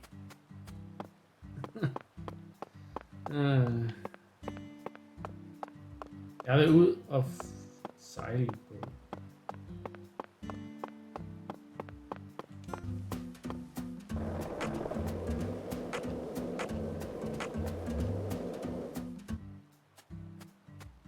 Det er sådan et hobo sted.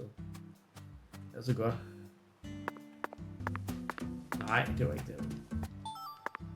Catfish skull.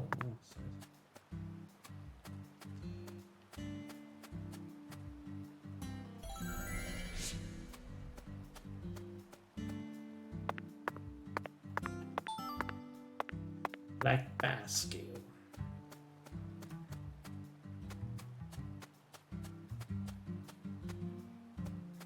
Der er håb.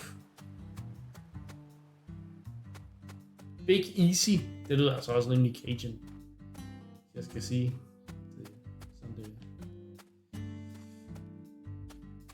Som det er.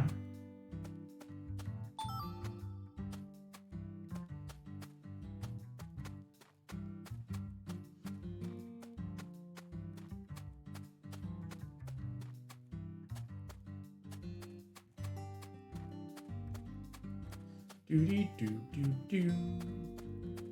Big Easy. DK.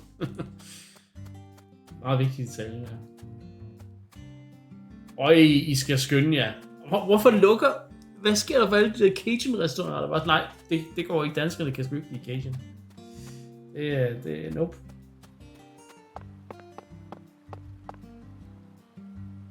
Okay, business hours. Monday to Thursday, 1 p.m. to... Okay, det er simpelthen fordi, det er for tidligt. Okay, ja, okay. Så hvis vi da lige ryger et par smøger, så skal det gå.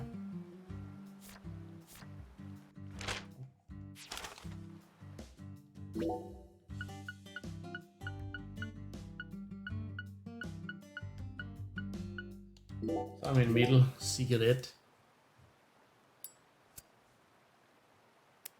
Nå. Han troller ham fytte. Ej, altså. Så, swamp tours.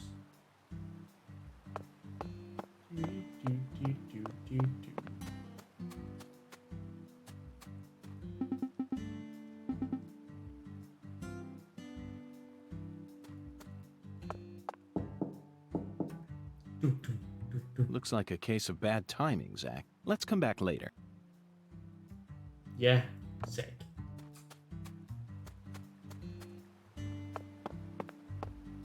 Okay. Jo.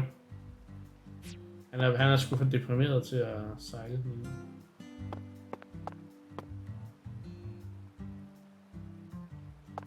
Så skal jeg fat i The Wyvern.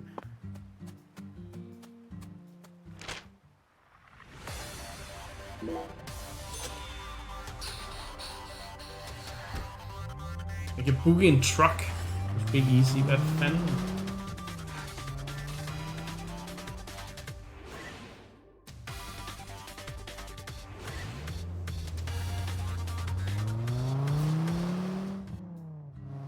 Big Easy Truck Night. Hvad fuck?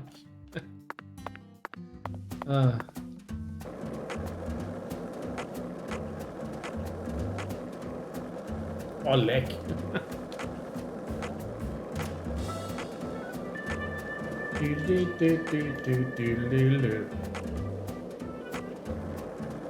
Hey, want to talk about bridges? Why?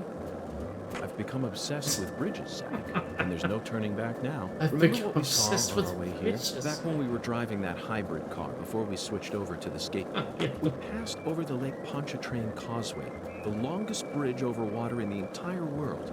Remember the sudden downpour that made it impossible for us to see the road? The rain was so torrential that we couldn't see more than a few miles ahead of us. I'm sure local drivers are used to that sort of thing. They were all going normal speeds. I'll bet that scene reminded you of a certain film, or perhaps a certain person. Violent City, 1970, directed by Sergio Salima. I only ever saw it on TV when... Ups. Jeg ville bare bremse, jeg kom til at trykke forkert. Så fik vi ikke hele historien jo. Er ikke nogen ballon her, eller?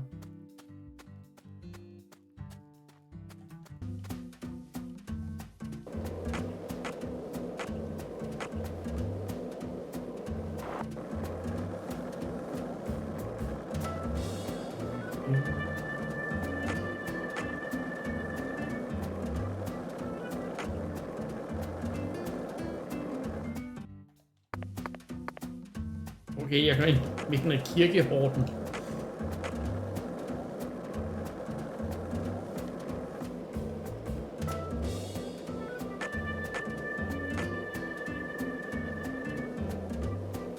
Oh.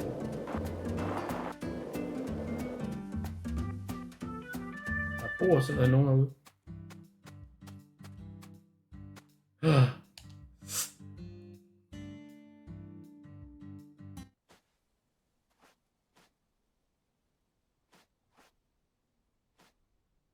Excuse me, but what are you doing? Searching.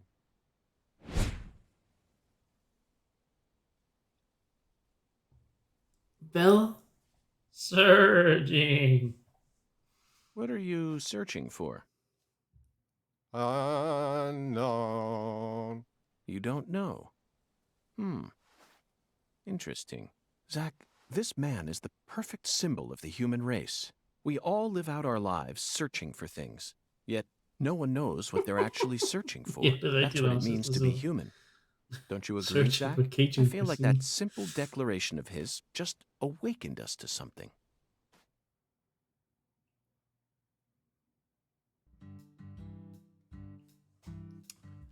Okay, det var en oplevelse.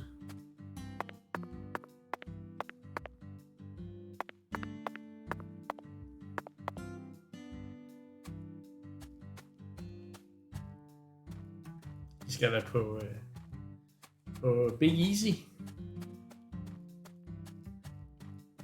Receiving transmission.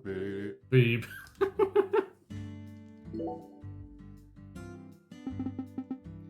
Beep, beep, beep, beep, beep. Beep, boop. Transmitted.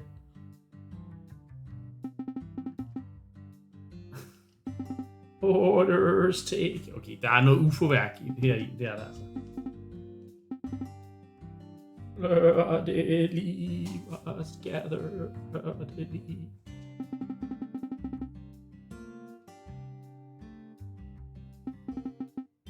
I will remain here. Go and collect the fleur de lis instead.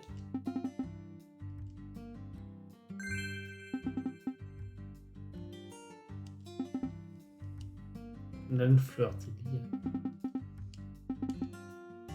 Ja, okay. Nej, det er ingen blomster. Jo, men det vil de have. Ja, det er det. Jo, det må det være.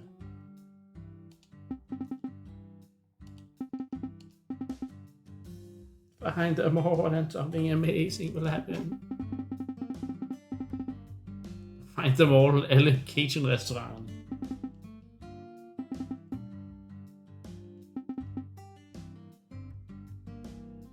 Okay, det er en lilje, okay. Jeg mente bare, at det også var et ord for noget andet. Okay. Der er altså sidequests, så det batter. Jeg er så ikke sikker på, at vi får klaret den.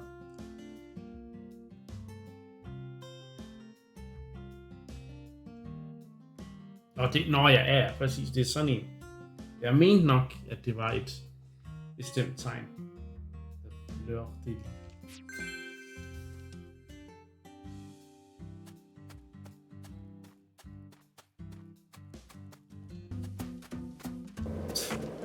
Fuck. Isis banana cream pie, det hedder altså. Som en ond dessert. Flyt dig lige. Det er ikke særlig pænt sagt, vil jeg sige. 100 år, og du har klaret den.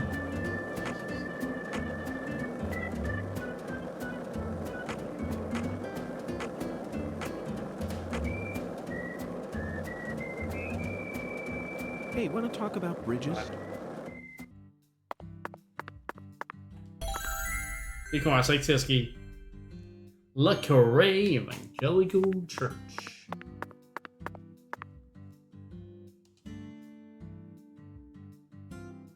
Hey, Agent York. Just so you know, dealing with Pastor Sanders is gonna be a big pain in the butt. Big pain in the butt. A big pain in the butt? That's what I said. But I guess you have no choice but to obey your oracle, huh? Ja. Hun har ret.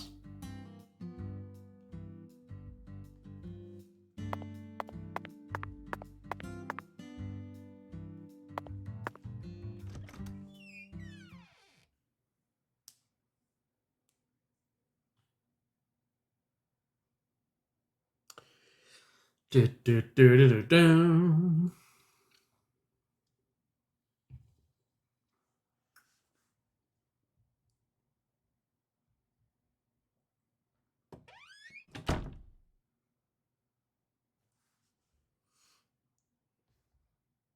don't din like ren kirke. hospitals.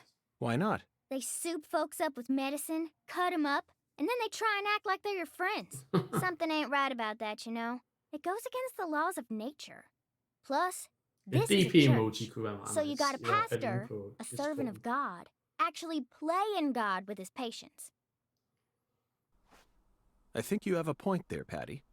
These days, we can neither determine death nor reproduce without the help of modern medicine.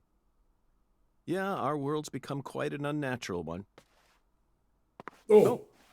Excuse me. This is Lucare. You need to watch where you're going, or someone might end up tripping you. Den voice actor lyder virkelig bekendt. Zach, it's her. The stylish woman who watched Lise die. Professor R. I've been waiting for you, lost lamb. Hi there, Pastor. Would you mind letting go of me? I'm in a bit of a hurry right now. So pitiful. The Lord hungers. For Cajun. Here we go again. Christine. What? Pitiful. Truly pitiful, my little lamb. No, neither Zach nor I. Oh, so pitiful. So pitiful, just pitiful. As I said, the Lord hungers. 1 can of Spam, 1 can of red beans, and 1 can of spinach. You are to offer up the taboo trinity. Taboo? Don't you mean the holy? Oh, how I pity you. Unlike us humans, the Lord never errs. The Lord never now, my errs. pitiful agent, bring forth the taboo trinity at once. For it is the will of the Lord our God. See? I told you this was gonna be a pain in the butt. But Zach and I need to go after that stylish woman. Too late now. We need to obey God's will. The Lord hungers. Lord hungers. Come on, hurry it up. We need to go. Well, Zach, I don't know what to say. First an oracle, and now an order from God? Maybe this is the trial that will yield the ticket to the goddess. Either way, it looks like we have no choice but to gather the taboo trinity. I guess it just goes to show that small towns are always filled with the bizarre and unpredictable. Yep.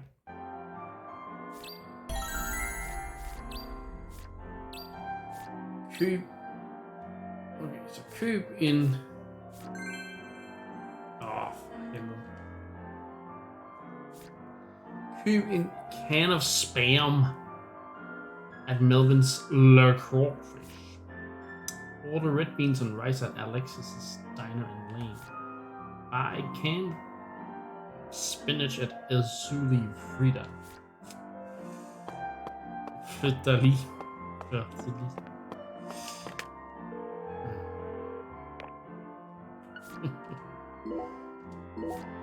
Nå, men okay. Vi er i gang med at finde ingredienser. Meget vigtigt. Fucking loading screen.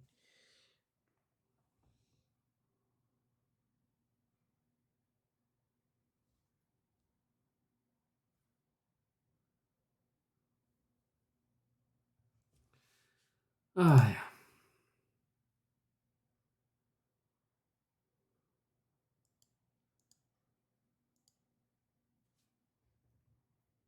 The Lord hungers.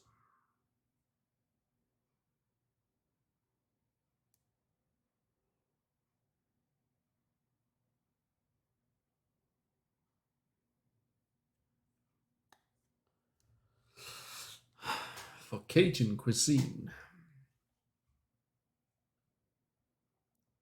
Ej, vi har kun en time og 10 minutter tilbage i dag. Se Savior. Yeah. Yeah.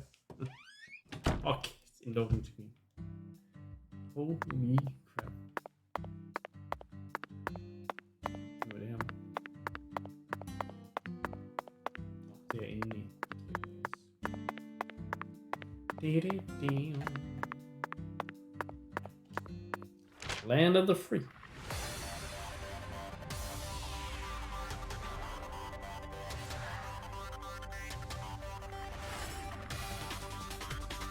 Jonesy, han ved bare alt om det der restauranter.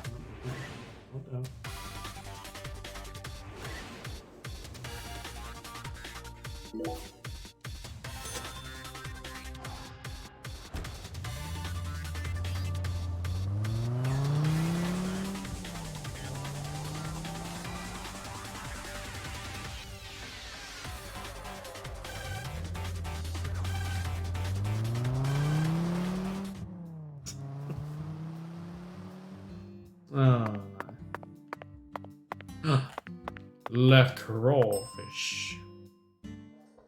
Okay, hold on. Spam.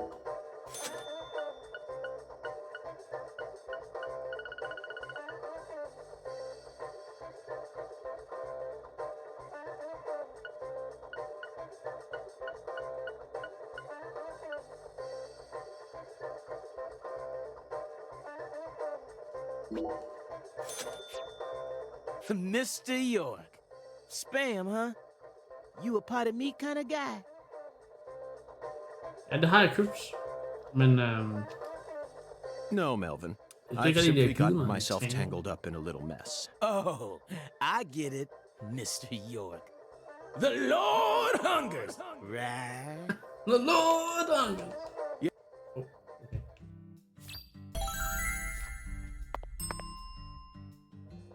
Okay.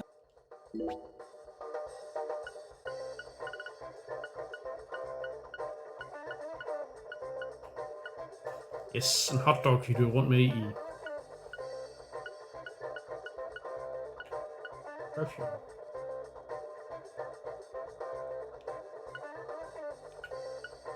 B.O.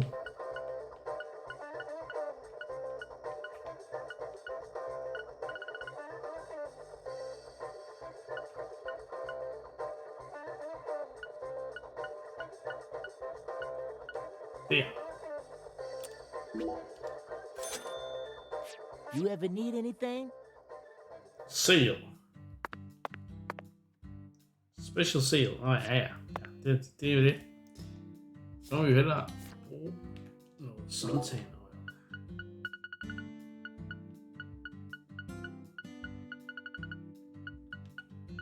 Sådan screen. Som om.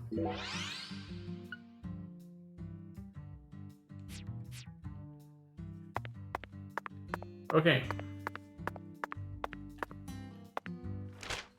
Alexis Diner and Lane.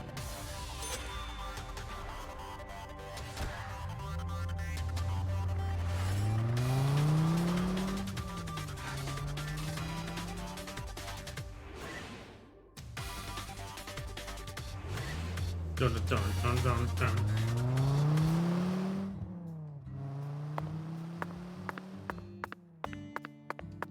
Oh. Zach, it appears to be closed. Let's Nej. come back to... Den er lukket. Nej. Hvorfor er den lukket? Hvorfor er der lukket?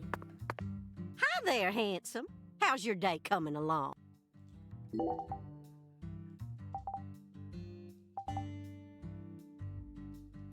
Hi there,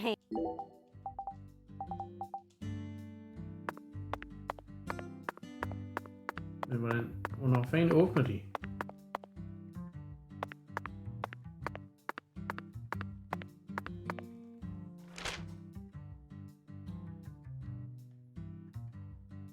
Okay, de åbner igen klokken 5.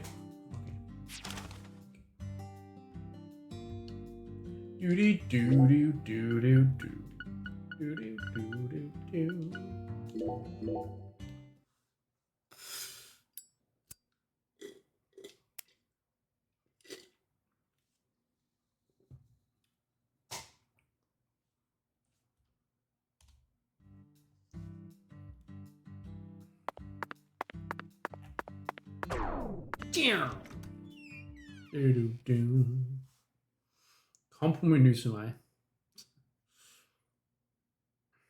So says Mr. Jonesy.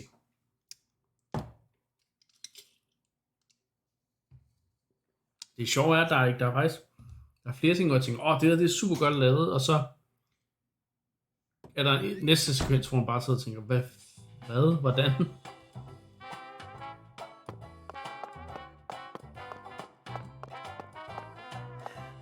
The air out there don't feel right today. You feel it too, honey? Is this place a bowling alley or a restaurant? Oh my lord, what's wrong, honey? Can't tell the difference? It says restaurant right there on the outside. How do you explain that then? That's so the customers can bowl while they eat. Convenient, ain't it?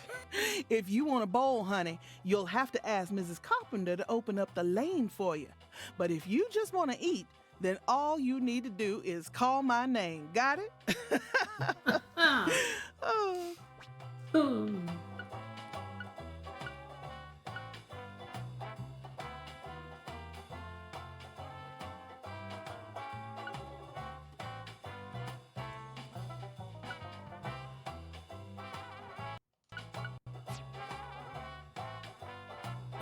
Could I have some red beans and rice?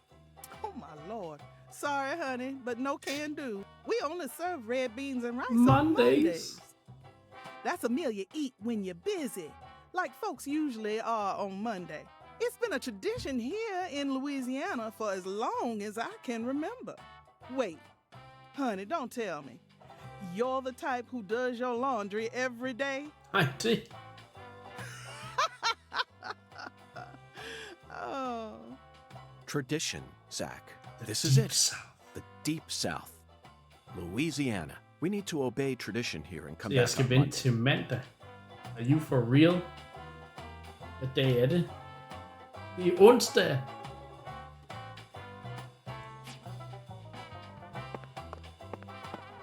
Nej.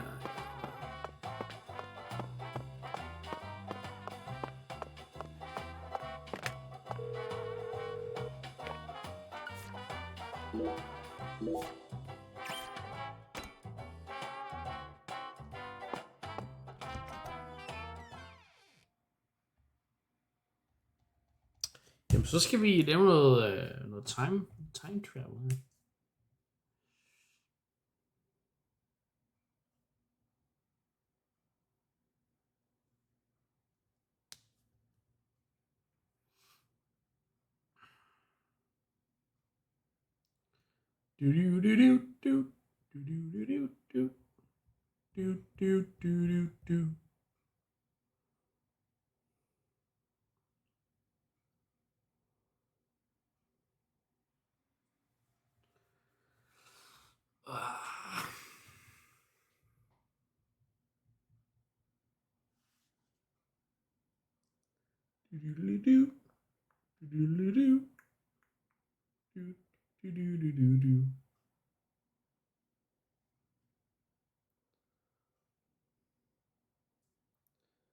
Sidequests ind til mandag. Ej, så kommer vi aldrig videre.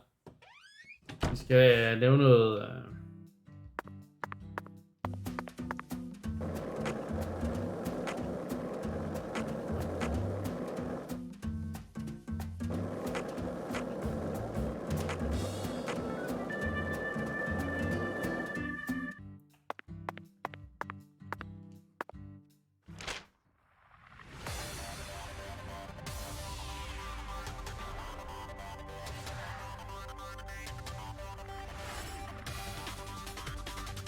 Jeg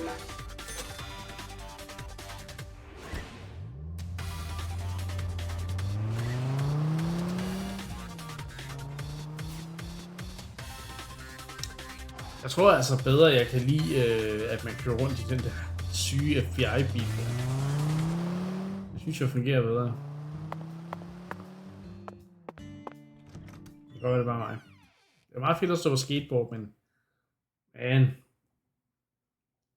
Det er en crazy politibil, trods af FBI-bil. Det var også nice. Det bliver crazy bilphysics der. Okay, der anvendes tomater i Creole og ikke i Cajun. Interessant.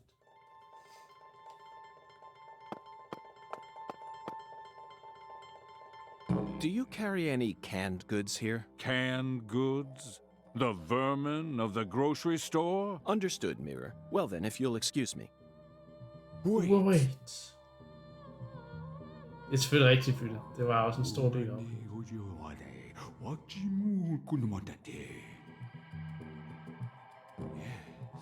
I can see it. I can see the canned good thou seeketh. How intriguing. Well then, where is the canned good I seek? In a place where no man could ever peddle it. I see. In a place where it can't be bought from a person. Okay. Got it, Mirror. Vending machine. 'Twas but a for the Lord hungers, doth he not? The Lord hungers, doth he not? Zach, it's in a vending machine. It appears that God wants us to go on a wild goose chase all around town. Det lyder i hvert fald som et fetch quest.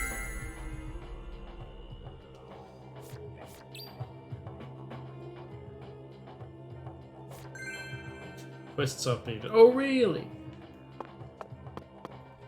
Og så er der kaffepause igen.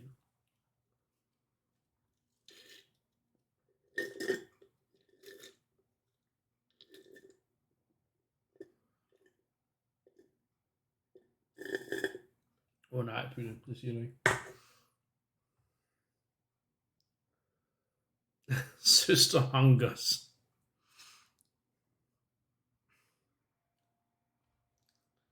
Jeg har lige drukket den skøj. Okay, nu er der tid nok til at hente endnu en drik.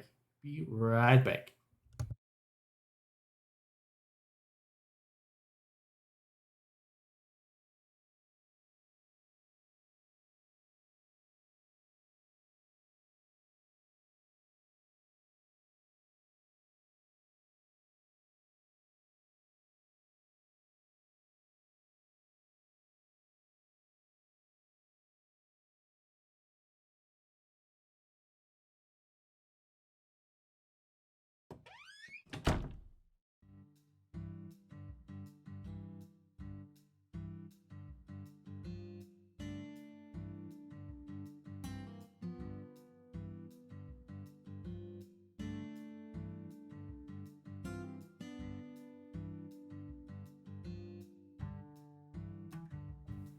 Ja. Så er jeg tilbage.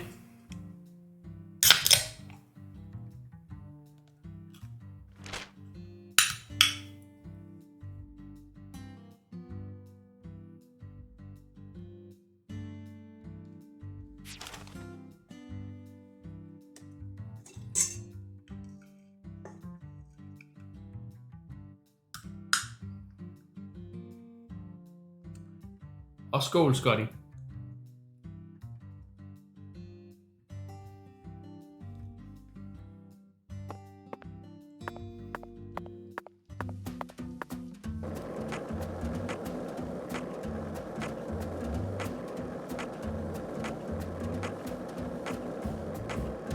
Det sorte guld.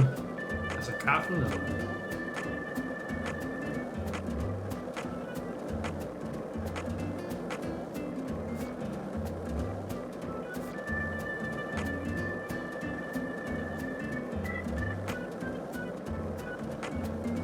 Pepsi Max, oh ja. Pepsi Max er sgu... Det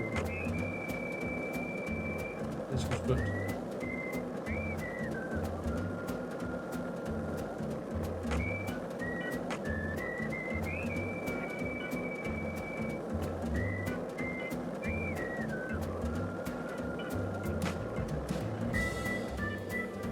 var det der sted, jeg ikke kunne finde sidst. Det var pænt meget længere over, end jeg lige skulle.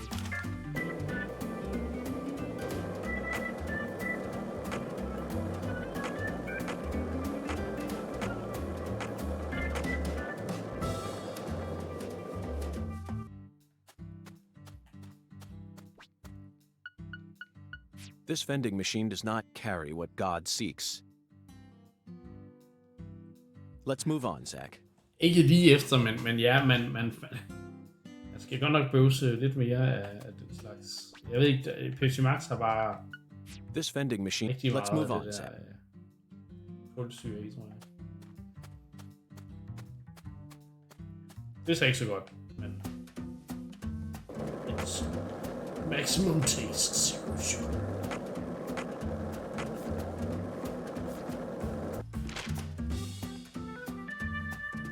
Der er en vending machine deroppe.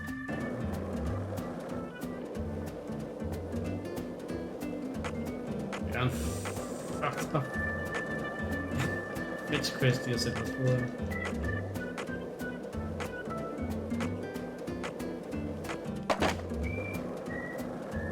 This town sure is peaceful, Zach. Yes, I know. I know what you're about to say. But that's why we're here. To protect this peace. Isn't that right, Zach? Isn't that right, Zach?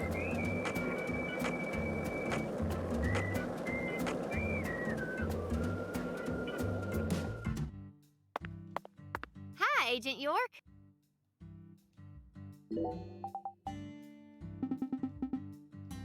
Trick. Trick?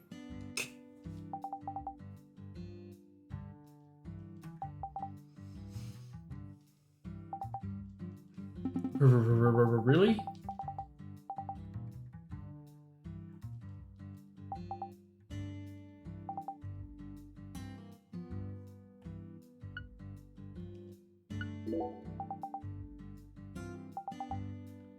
Altså, ja, vi skal ikke transportere os nogen steder hen endnu.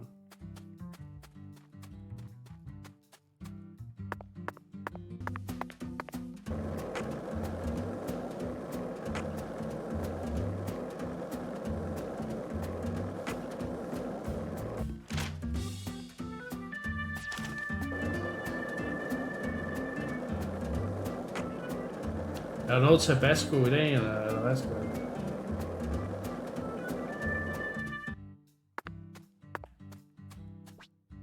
Yes! Yes! Zach, we finally found our can of spinach. Look, Zach. Even this vending machine is managed by Clarkson Food Delivery Services. But who in their right mind would sell canned goods in a vending machine in the middle of nowhere? I only hope that it's not expired. Progress.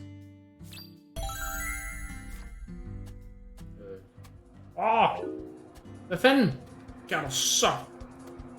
Ja, godt, tror. Hvad fanden er så stjæler den bare en freaking slikkepind? Du kan godt droppe det. Nej!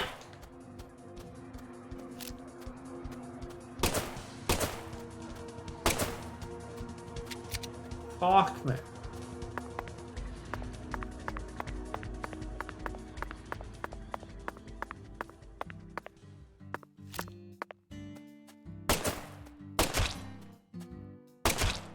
Jesus.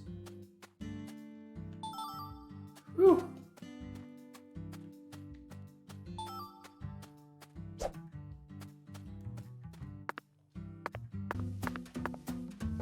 Ja, det ved jeg godt, men de skulle da sindssyge i det her spil, Sine overæren. Det er rigtigt, der er det. Det er ærende, der lyder som freaking æble.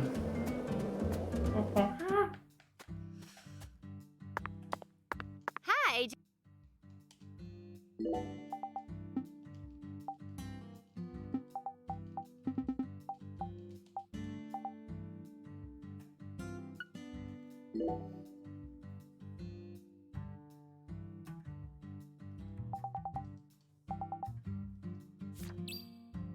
360 power slide.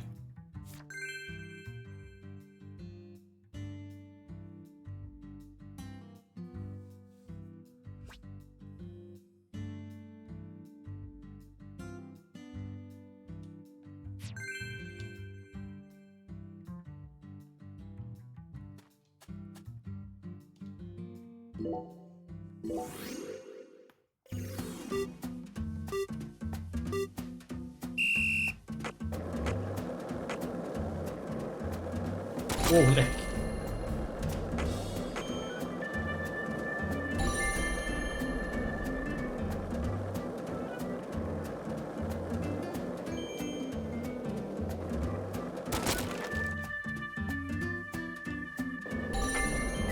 Whoa! Yeah!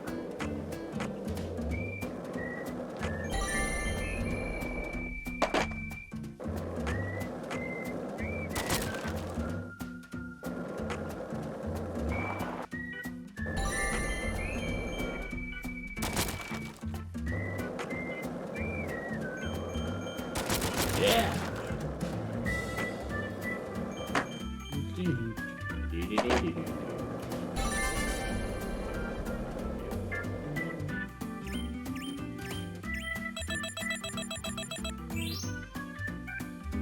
Hvordan kan man glemme det? Ja, godt spørgsmål.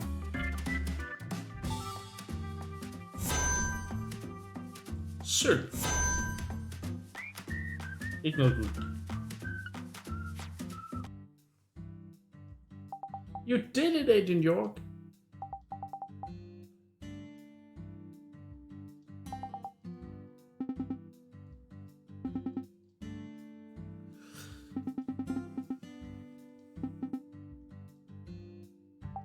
Away.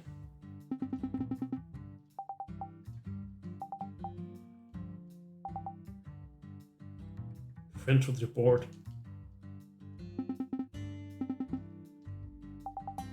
Keep riding your board and get used to the new trick.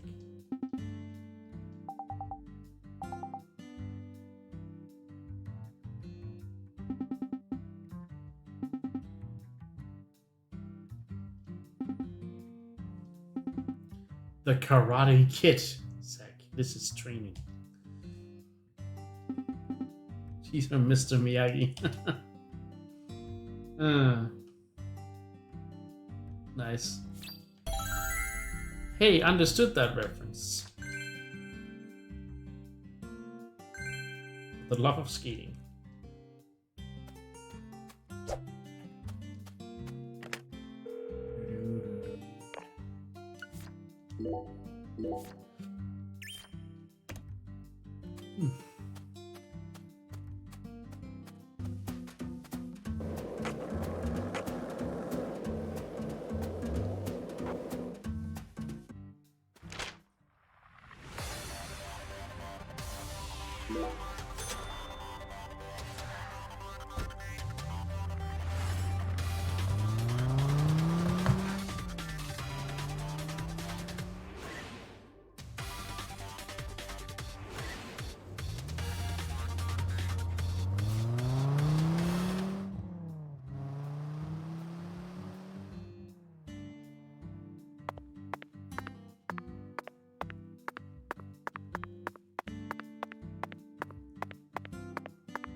Så skal vi i aften.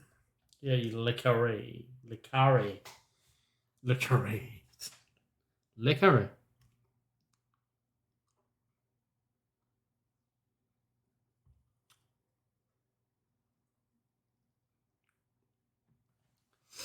Du siger noget, Philip. Du siger noget. Nej. Load 1000 år. Nej.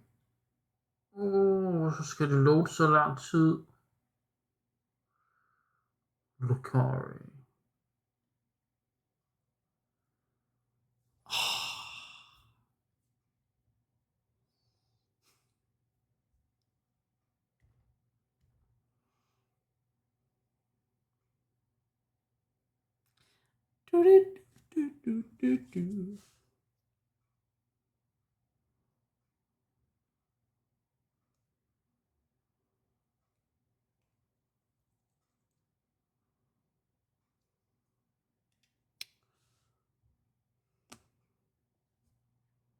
Det er rigtigt, Pytte. Det er rigtigt. Holy kaffepause. Ja, rigtig lang sister.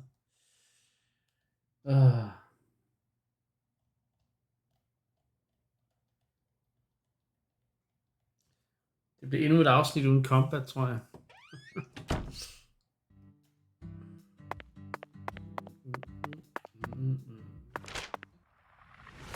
Sådan nu. Owl's Nest.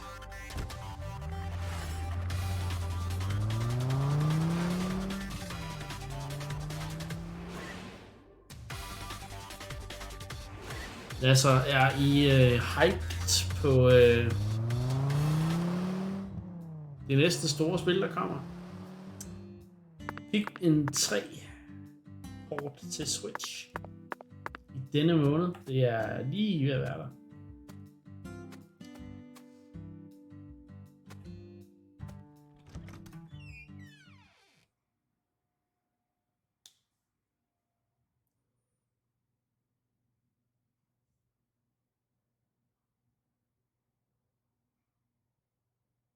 Det er selvfølgelig rigtig Scotty. Det må da være en kamp.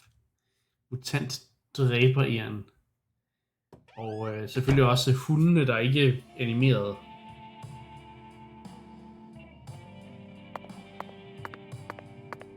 Jonesy har stadig ikke startet Mario Bench. Well, Bureau Man. You ever catch them crooks? Ej.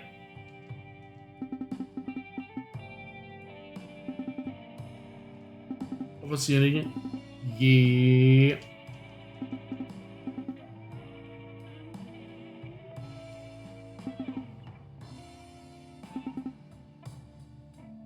You know, they seem to be singing the same tune over and over again. It ain't exactly the same. Yeah.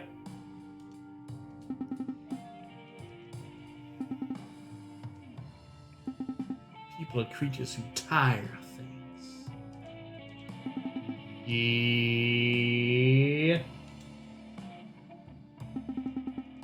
So I recommend a different cocktail every day. Every day of the week I offer a different cocktail.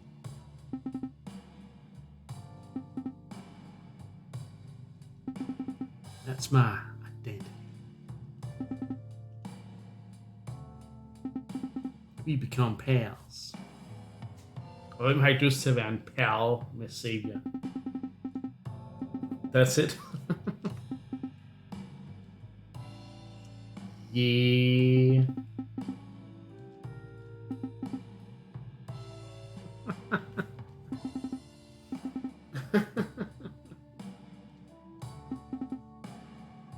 I can't understand how you can advertise so blatantly to us without losing any of that imposing atmosphere.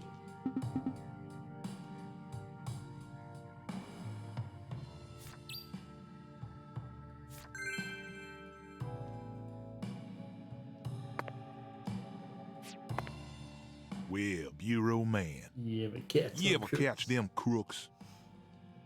So Professor R owns this place, and you manage it all on your own? Pretty much, yeah. Yeah. Professor R's really busy. What sort of relationship do you have with her? You interrogating me, Bureau Man. Professor R is my boss. I'm her employee. End of story. What's your job? Bartenders make drinks and serve them. Yeah.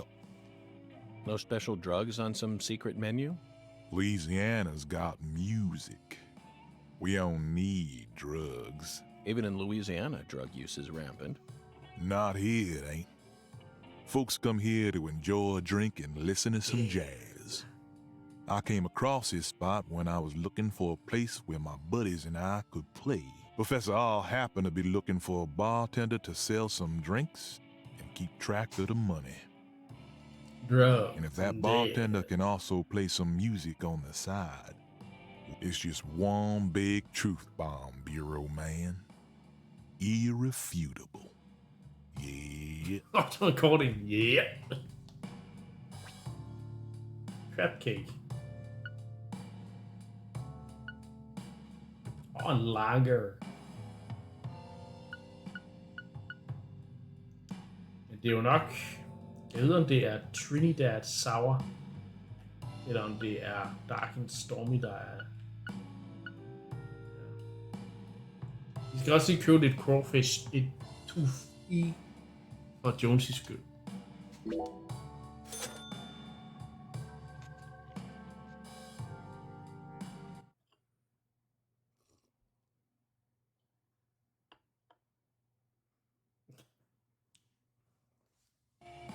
Now you're a man that can hold his liquor. Jeg spiste mad. You know. Jeg har ikke drukket noget. Remind me of someone. Who? A historical figure from another country. Oh? Well, I'd certainly like to hear about him. Michelangelo Buonarroti, the Italian sculptor. You know of his work? The Pietà, David, Laocoon and his sons. If I listed everything, we'd be here all day. He's famous for his sculpting work, but he was also a fantastic painter. The Sistine Chapel ceiling is definitely one of his best. It's on a whole nother level. Yeah. Yeah. I completely agree with you, bartender. But why did you bring up Michelangelo? When Michelangelo painted that ceiling, he did it standing up, looking towards the heavens. For 4 long years. The ultimate task a single human can achieve over a period of 4 years. It truly is a masterpiece, worth every compliment. But why do I remind you of Michelangelo? Bureau man, what are you in such a hurry for? Hurry. All right. What I've been trying to say is, I bet it was a real pain in the ass to draw that whole thing. And your job is a pain in the ass too. Yeah. Yeah, I guess you could. Well, there you have it. Have what? Just another truth bomb. Zach, he really got the jump on us back there. After all that dramatic build-up, I never expected him to reach such a vapid conclusion. Perhaps he's nothing but atmosphere. I'm completely outmatched, that's for sure. I could never hope to exude as much sheer atmosphere as that man. Bureau man. Come in and for Bureau man. Come in and for hard to know truth bomb. Especially during such pointless conversations. Well, Bureau man.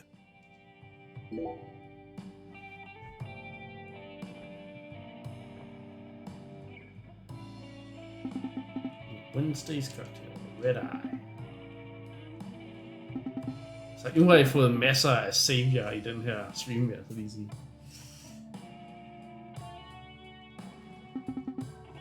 Yeah.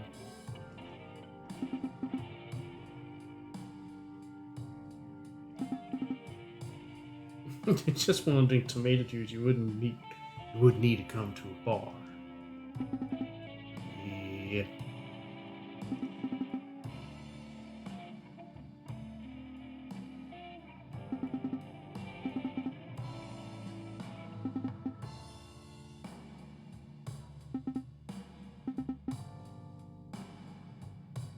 And a raw egg.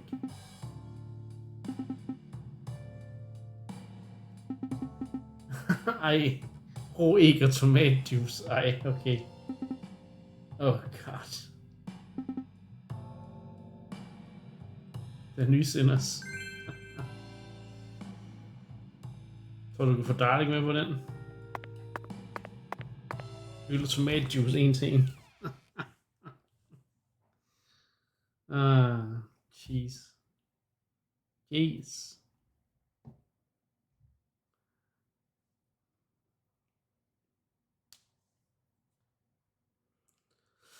Og så er det rotteæg oveni. Blop.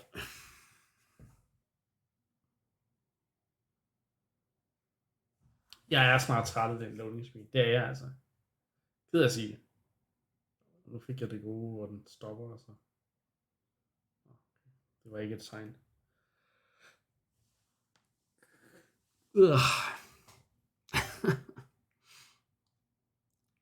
Sadie ville ikke anbefale det, hvis det ikke var godt. Vel... Ja, det er sgu god pytte.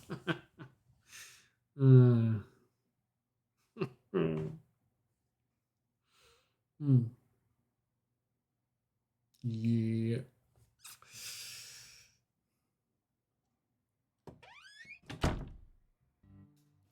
Flawless, ja tak. Nu skal vi altså lige overnatte en gang.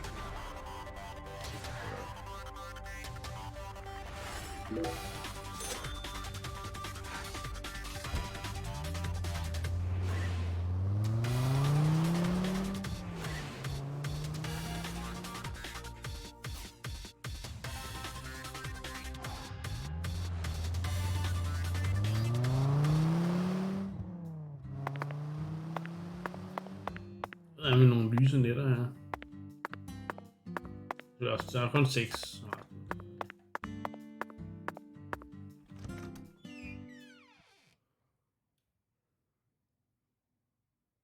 Jeg skal også have fat i Bellboy egentlig. Når jeg tænker mig. Det var her nu.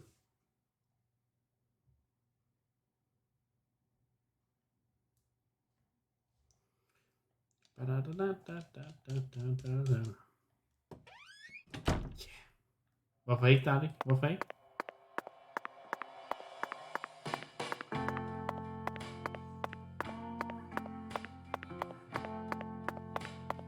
Fluer.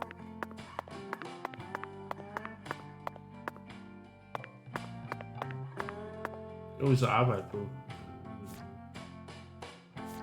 Elusive water valve. Inspect the water valve in Casa. Here's something from Bellboy. Mellem 20 og 22.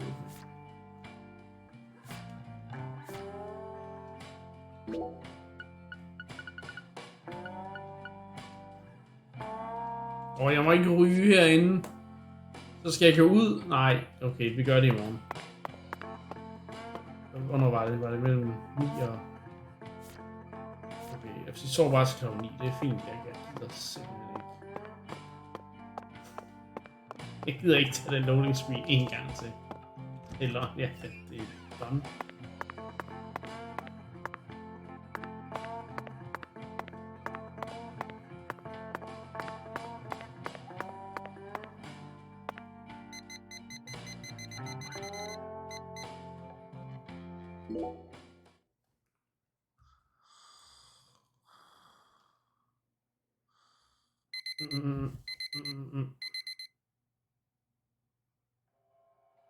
Det er ikke garanteret noget skøjt, okay.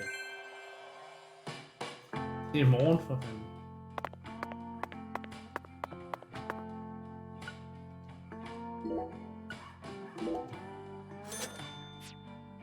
Så er vi i et andet jakkesæt. Men altså rimelig snappy. Men det er ikke blevet tid til at barbere sig. Der skal lige komme lidt flere skatestuber, før vi bevæger os ud i det.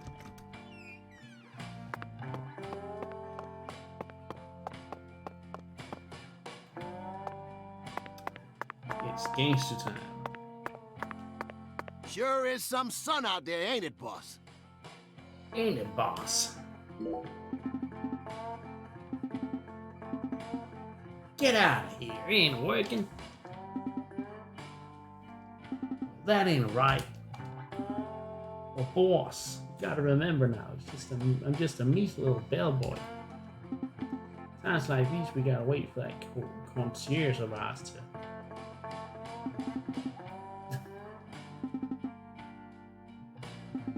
Oh, just I remember that something like this happened a while back too. So I'll do the problem with water around the corner of the hole on the second floor.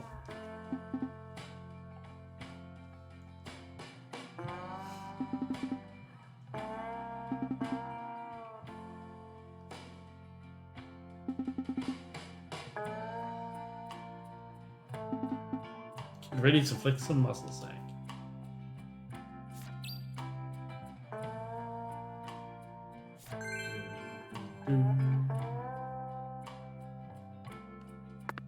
Lige om vi da lige skal have opdateret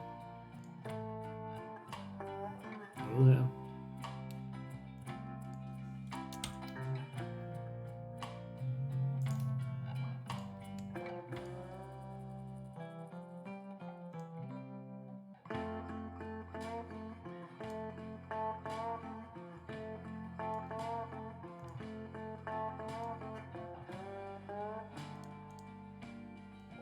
Og retro jeg sikkert set, at jeg har glemt at opdatere linket til Incast. Det er rimelig vigtigt.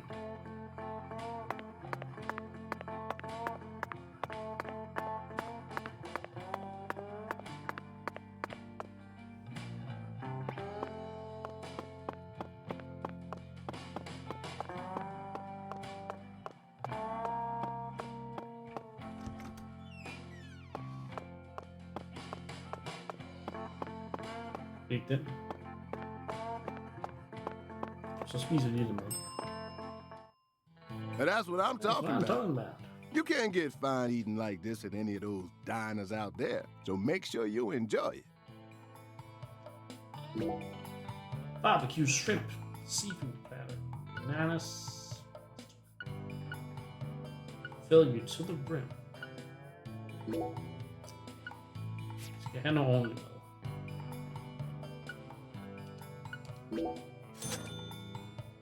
Sådan, Jones. Jeg har godt læst dine kommentarer. Det er super fedt at få noget feedback. Drik gerne en kop kaffe. Spis en gang mad. Thanks, mister. Next time you get a hankering for old-time Creole food, just stop on by. Det er jo musik fra Jones' ører, det der. Next time you get a hankering for old-time Creole food, just stop on by. Ja.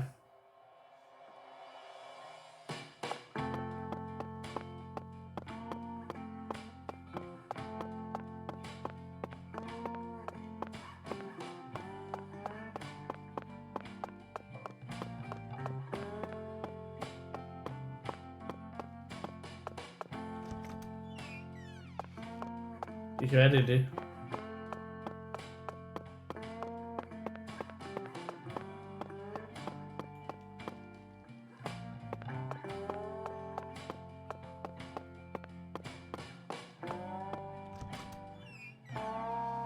Nå, men det her, det er jo the third floor.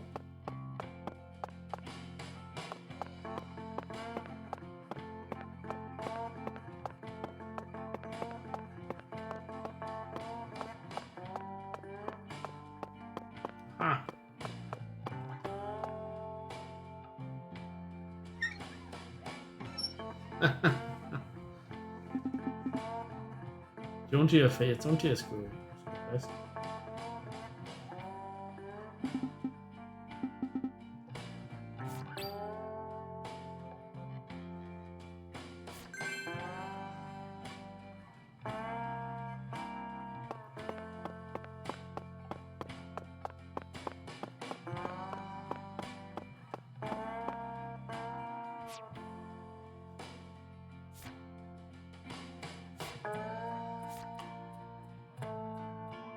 Mellem 11 og 13:30.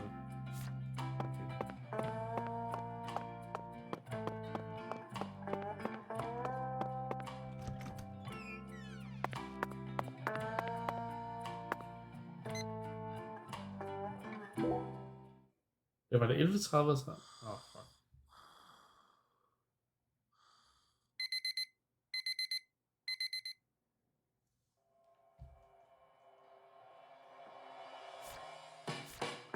Jo, det var klokken 11 og sådan.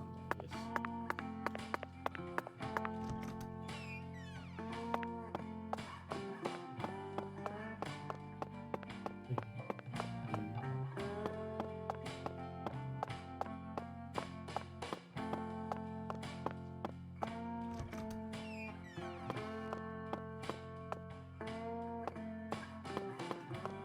Gonna be another hot one today.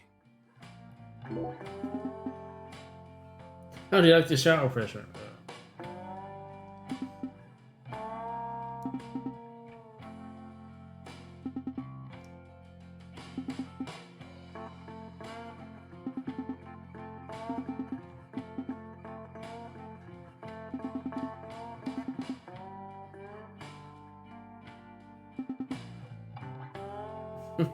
That billboard. No can do, Mr. FBI.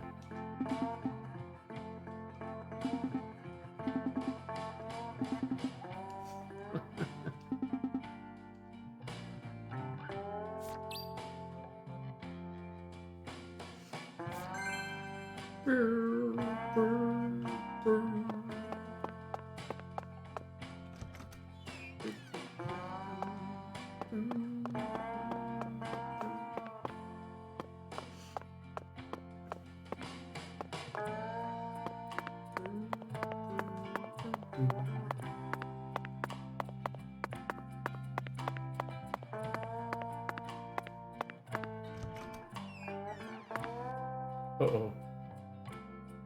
Whether it's a restaurant or a hotel, the key to charming your customers is how you present your bathroom. I'm sure you feel the same way, don't you, Zach? What'd you say? Now this is the kind of bathroom a person can really get excited about. It might even trump the one we saw in that drug dealer's house in Austin. Remember? The art piece on display in there utilized the natural curves of human ribs in such a novel way. It was truly brilliant. It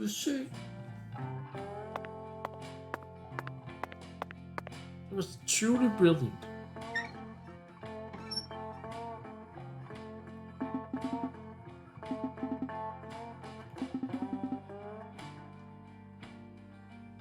Så er der water pressure.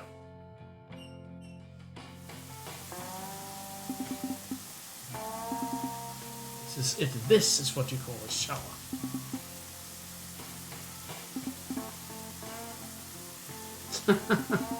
You went as far as masquerading as plumbers just to experience this magical moment.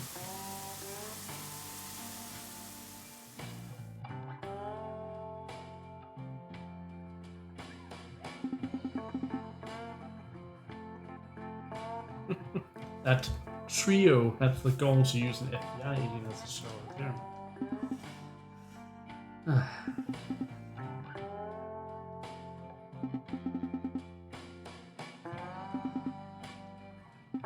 Isn't that right, Zach?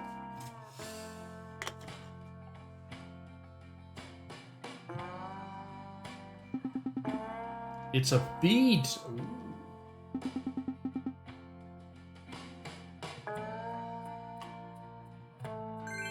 Abyssal bio bead. Darker than the black skin.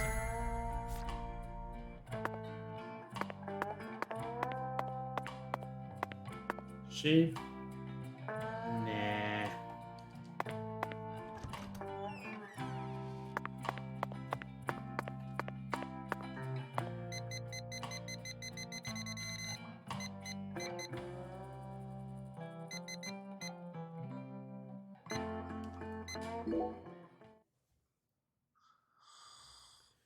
Man må vel hellere få lidt mad imens man sover så længe.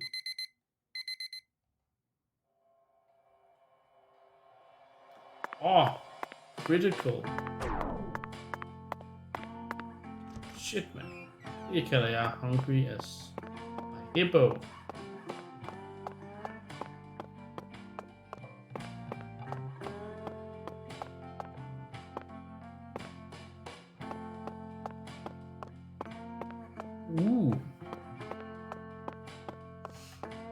Ja.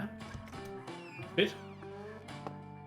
Jamen, så er det jo godt, at vi skal spille Ori 2 efter vi er færdige med Deadly Premonition 2.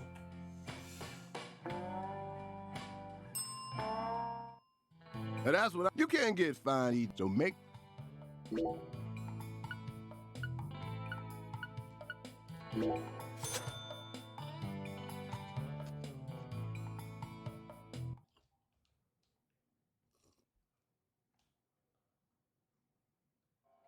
Thanks, man. Next time.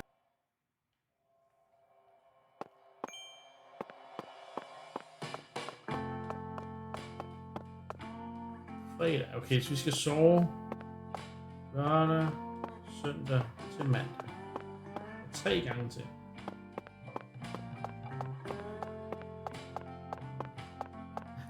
Tropical Freeze Rerun. Okay, ikke endnu. Der kommer også nogle spil i løbet af efteråret, som vi skal kigge lidt på. Og vinteren.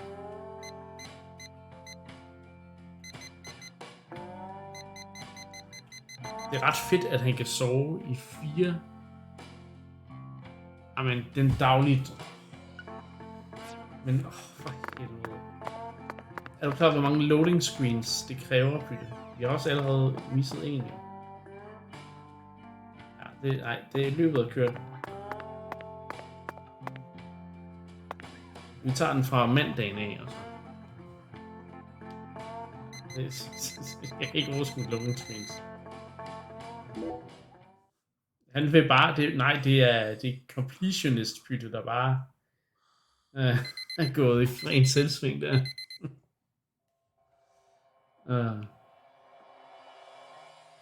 Det skal ikke gå ud af os andre, at du er så opsat på completionist sager.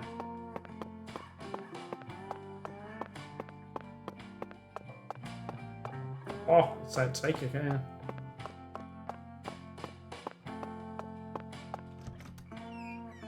Det er ligesom whistle running i... That's what you can't get. So make. Jeg er ikke sikker på, at jeg behøver at spise hver dag. Jeg tror ikke, man dør af sult, når man sover, vel?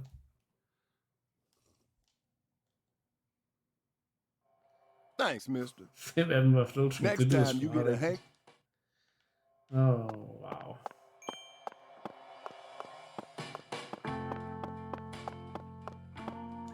Det er lørdag.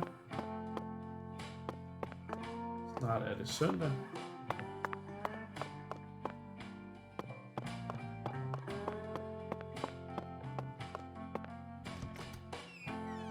Jeg gemmer lige en gang, så kan jeg få noget.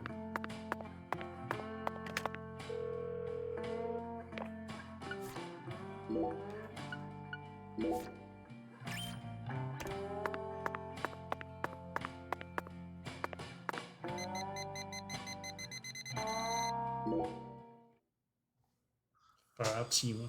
Primært. Load screens.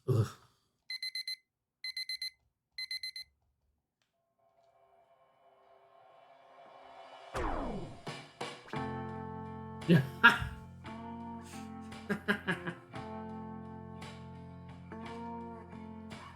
I use items to mask the mask. Er det godt? Ja.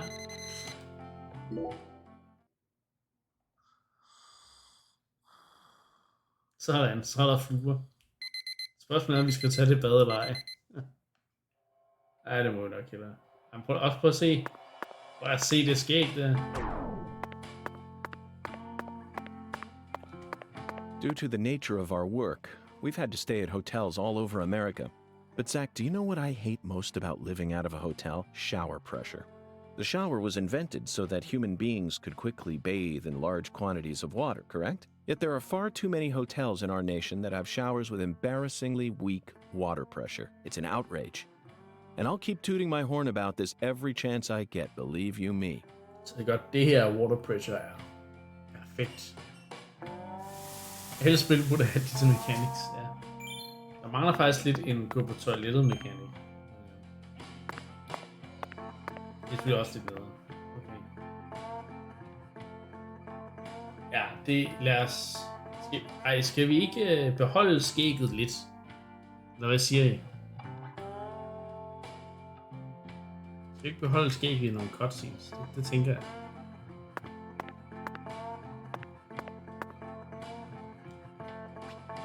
Nej.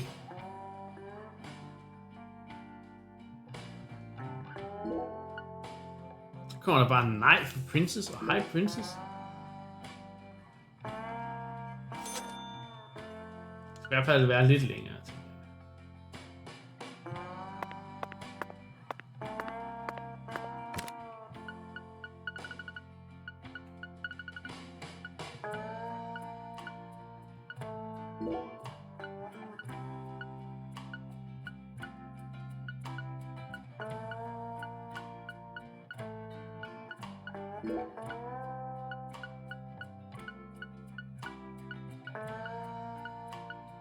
Okay, super. Det tænker jeg er meget cool. Det bliver skægt. Haha.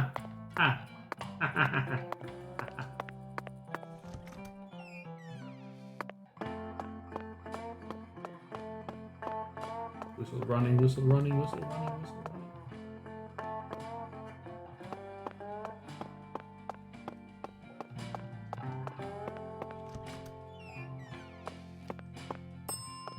Jeg mistede faktisk KP. That's what I'm talking about.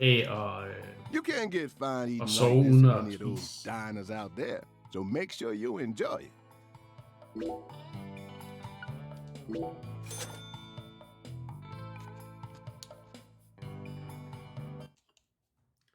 Prøv at se. Han er så smart. Thanks, mister. Next time. Så.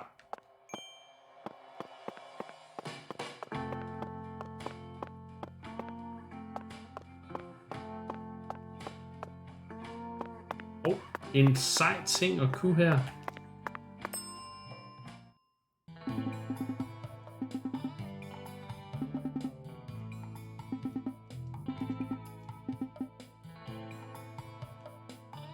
Hotspots. You betcha.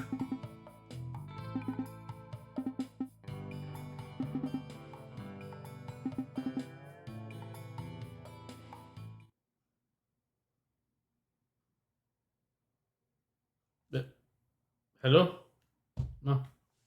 Okay. Ja, fair nok. Så skal vi til hotspot.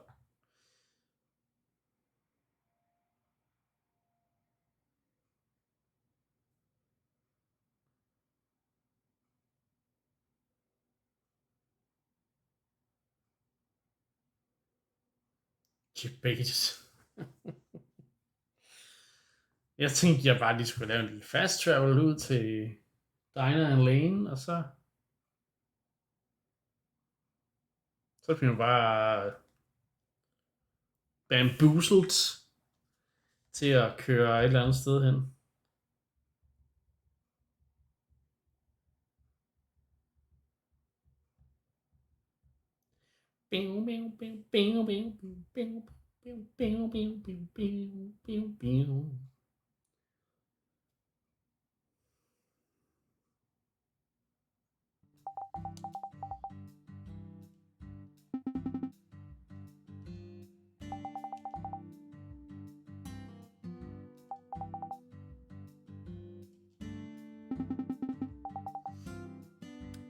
Yeah, why Warren Hotspot?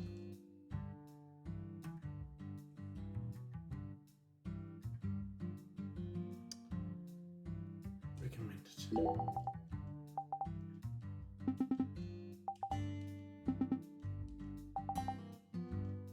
LOL.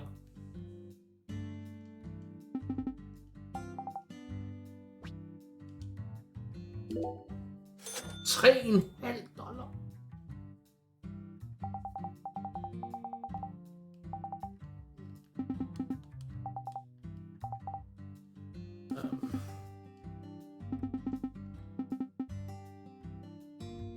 How many times have we heard that line other than a film? Let's go for a walk.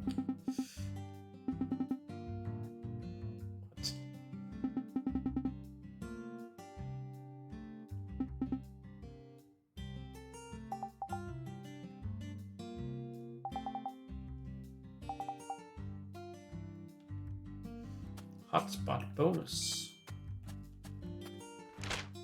Okay, here.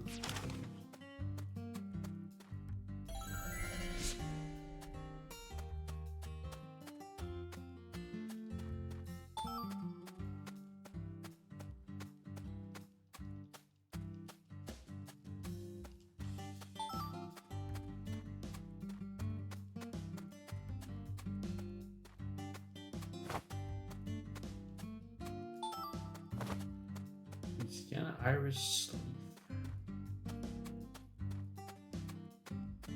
Jeg har en flyt lige.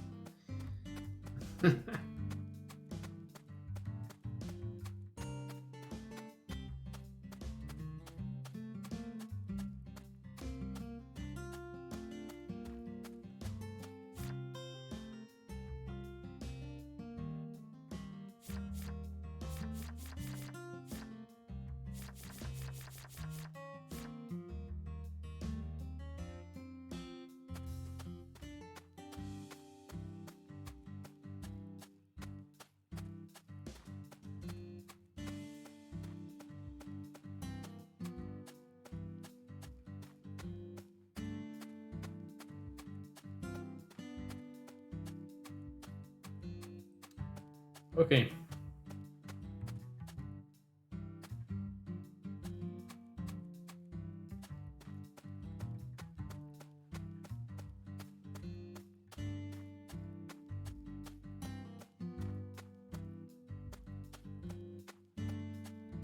Oho.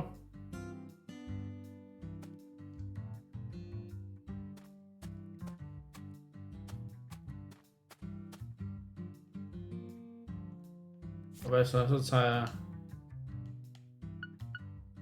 kameraet frem.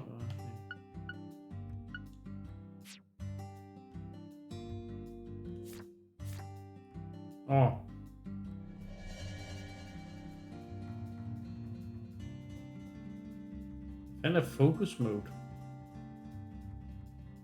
Er det det her?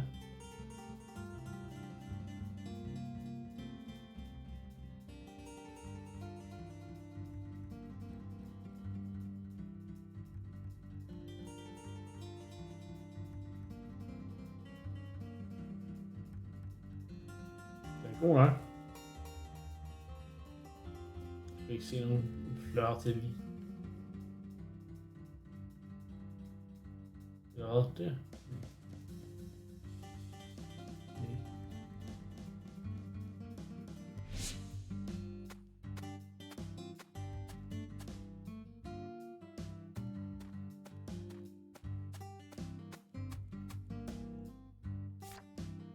Ja.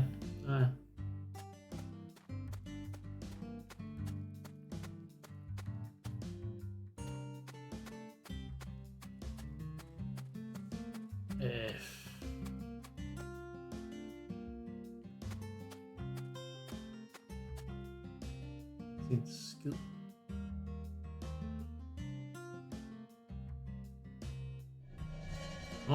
På den måde. Okay. Sådan der. What the fuck?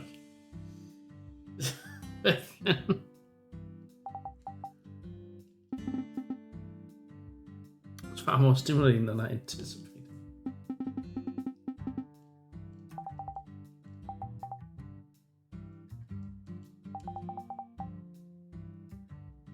Back scratching relationship.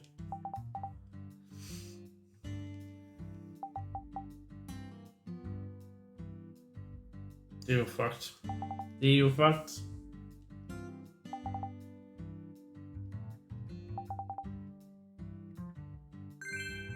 En Venom necklace. Det er ikke det værd. Det er ren Korok seed, eller hvad?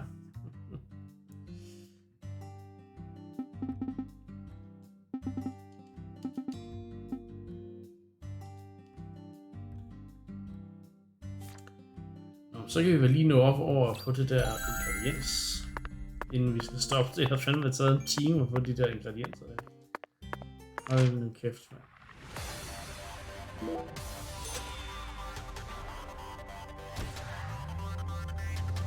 Jeg tror, det var dig, der var madmanden, Jonesy. Pytte, han er sgu også lidt af en madmand.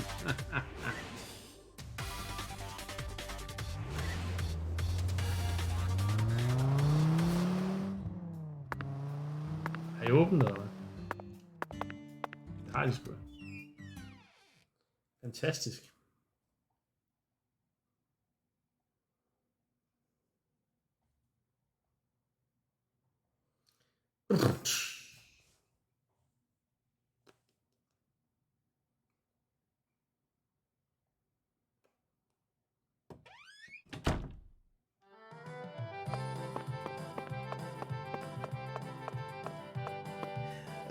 The air out there don't feel right today. You feel it too, honey?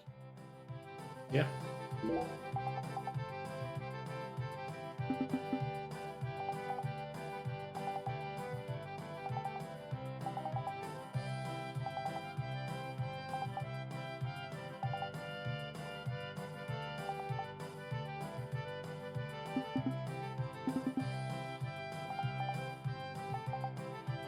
Special Cajun dish.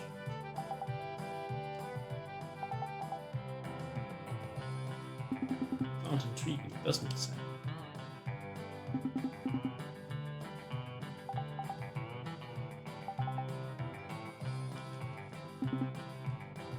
Åh nej, ikke endnu en fetch quest.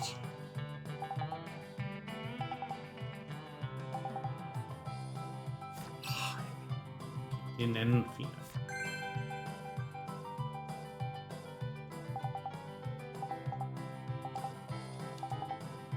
Så.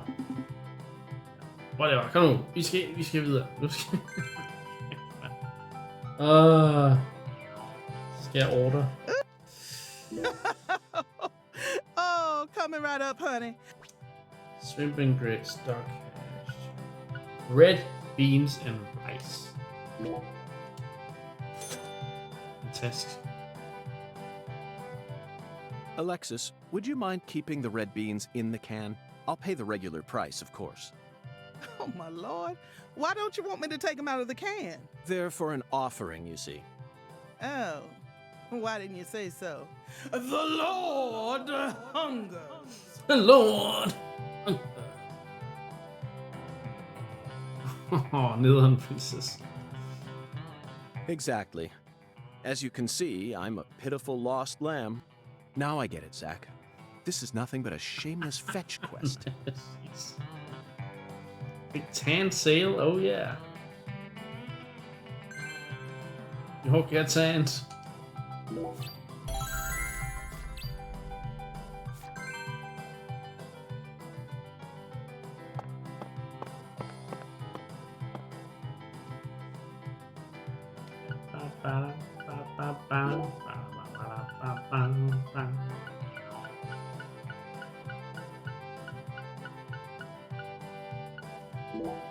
Mere tan. Hvis muligt.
Det er fucking latterligt.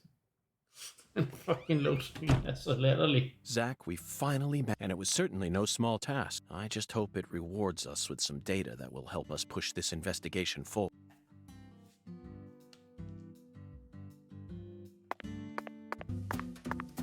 Godnat, Longset og Silver, og tak fordi du kiggede i dag. Det var super hyggeligt. Er der en telefon nede ved kirken? Det går vi ud fra.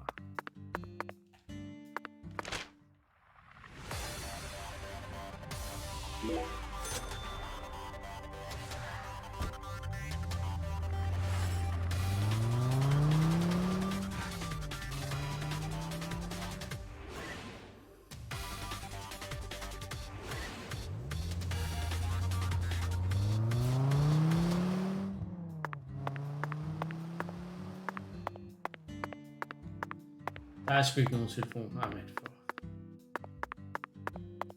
for hulen da. Det er måske indenfor, men så er der chance for, at vi skal gå igennem.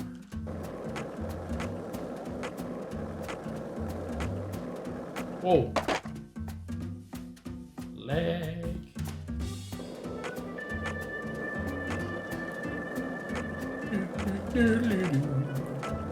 Hey, Zach. No, nothing. Just felt like saying that. Hey, Zach.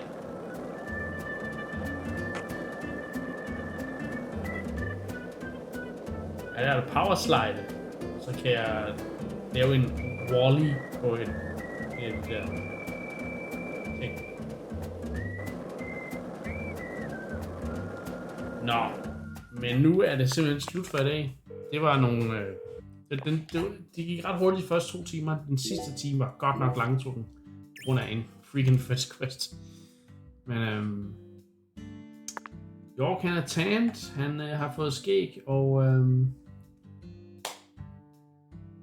streamen er slut for i dag. Jeg er tilbage på torsdag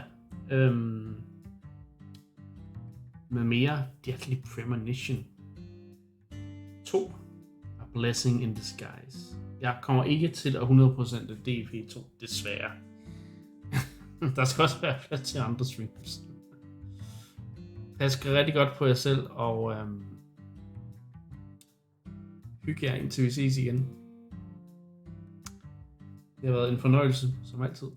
Så tak fordi I kiggede ind, og så ses vi. Men inden jeg smutter, så raider vi selvfølgelig lige vores gode ven, der spiller Breath of the Wild, Face a Lotta.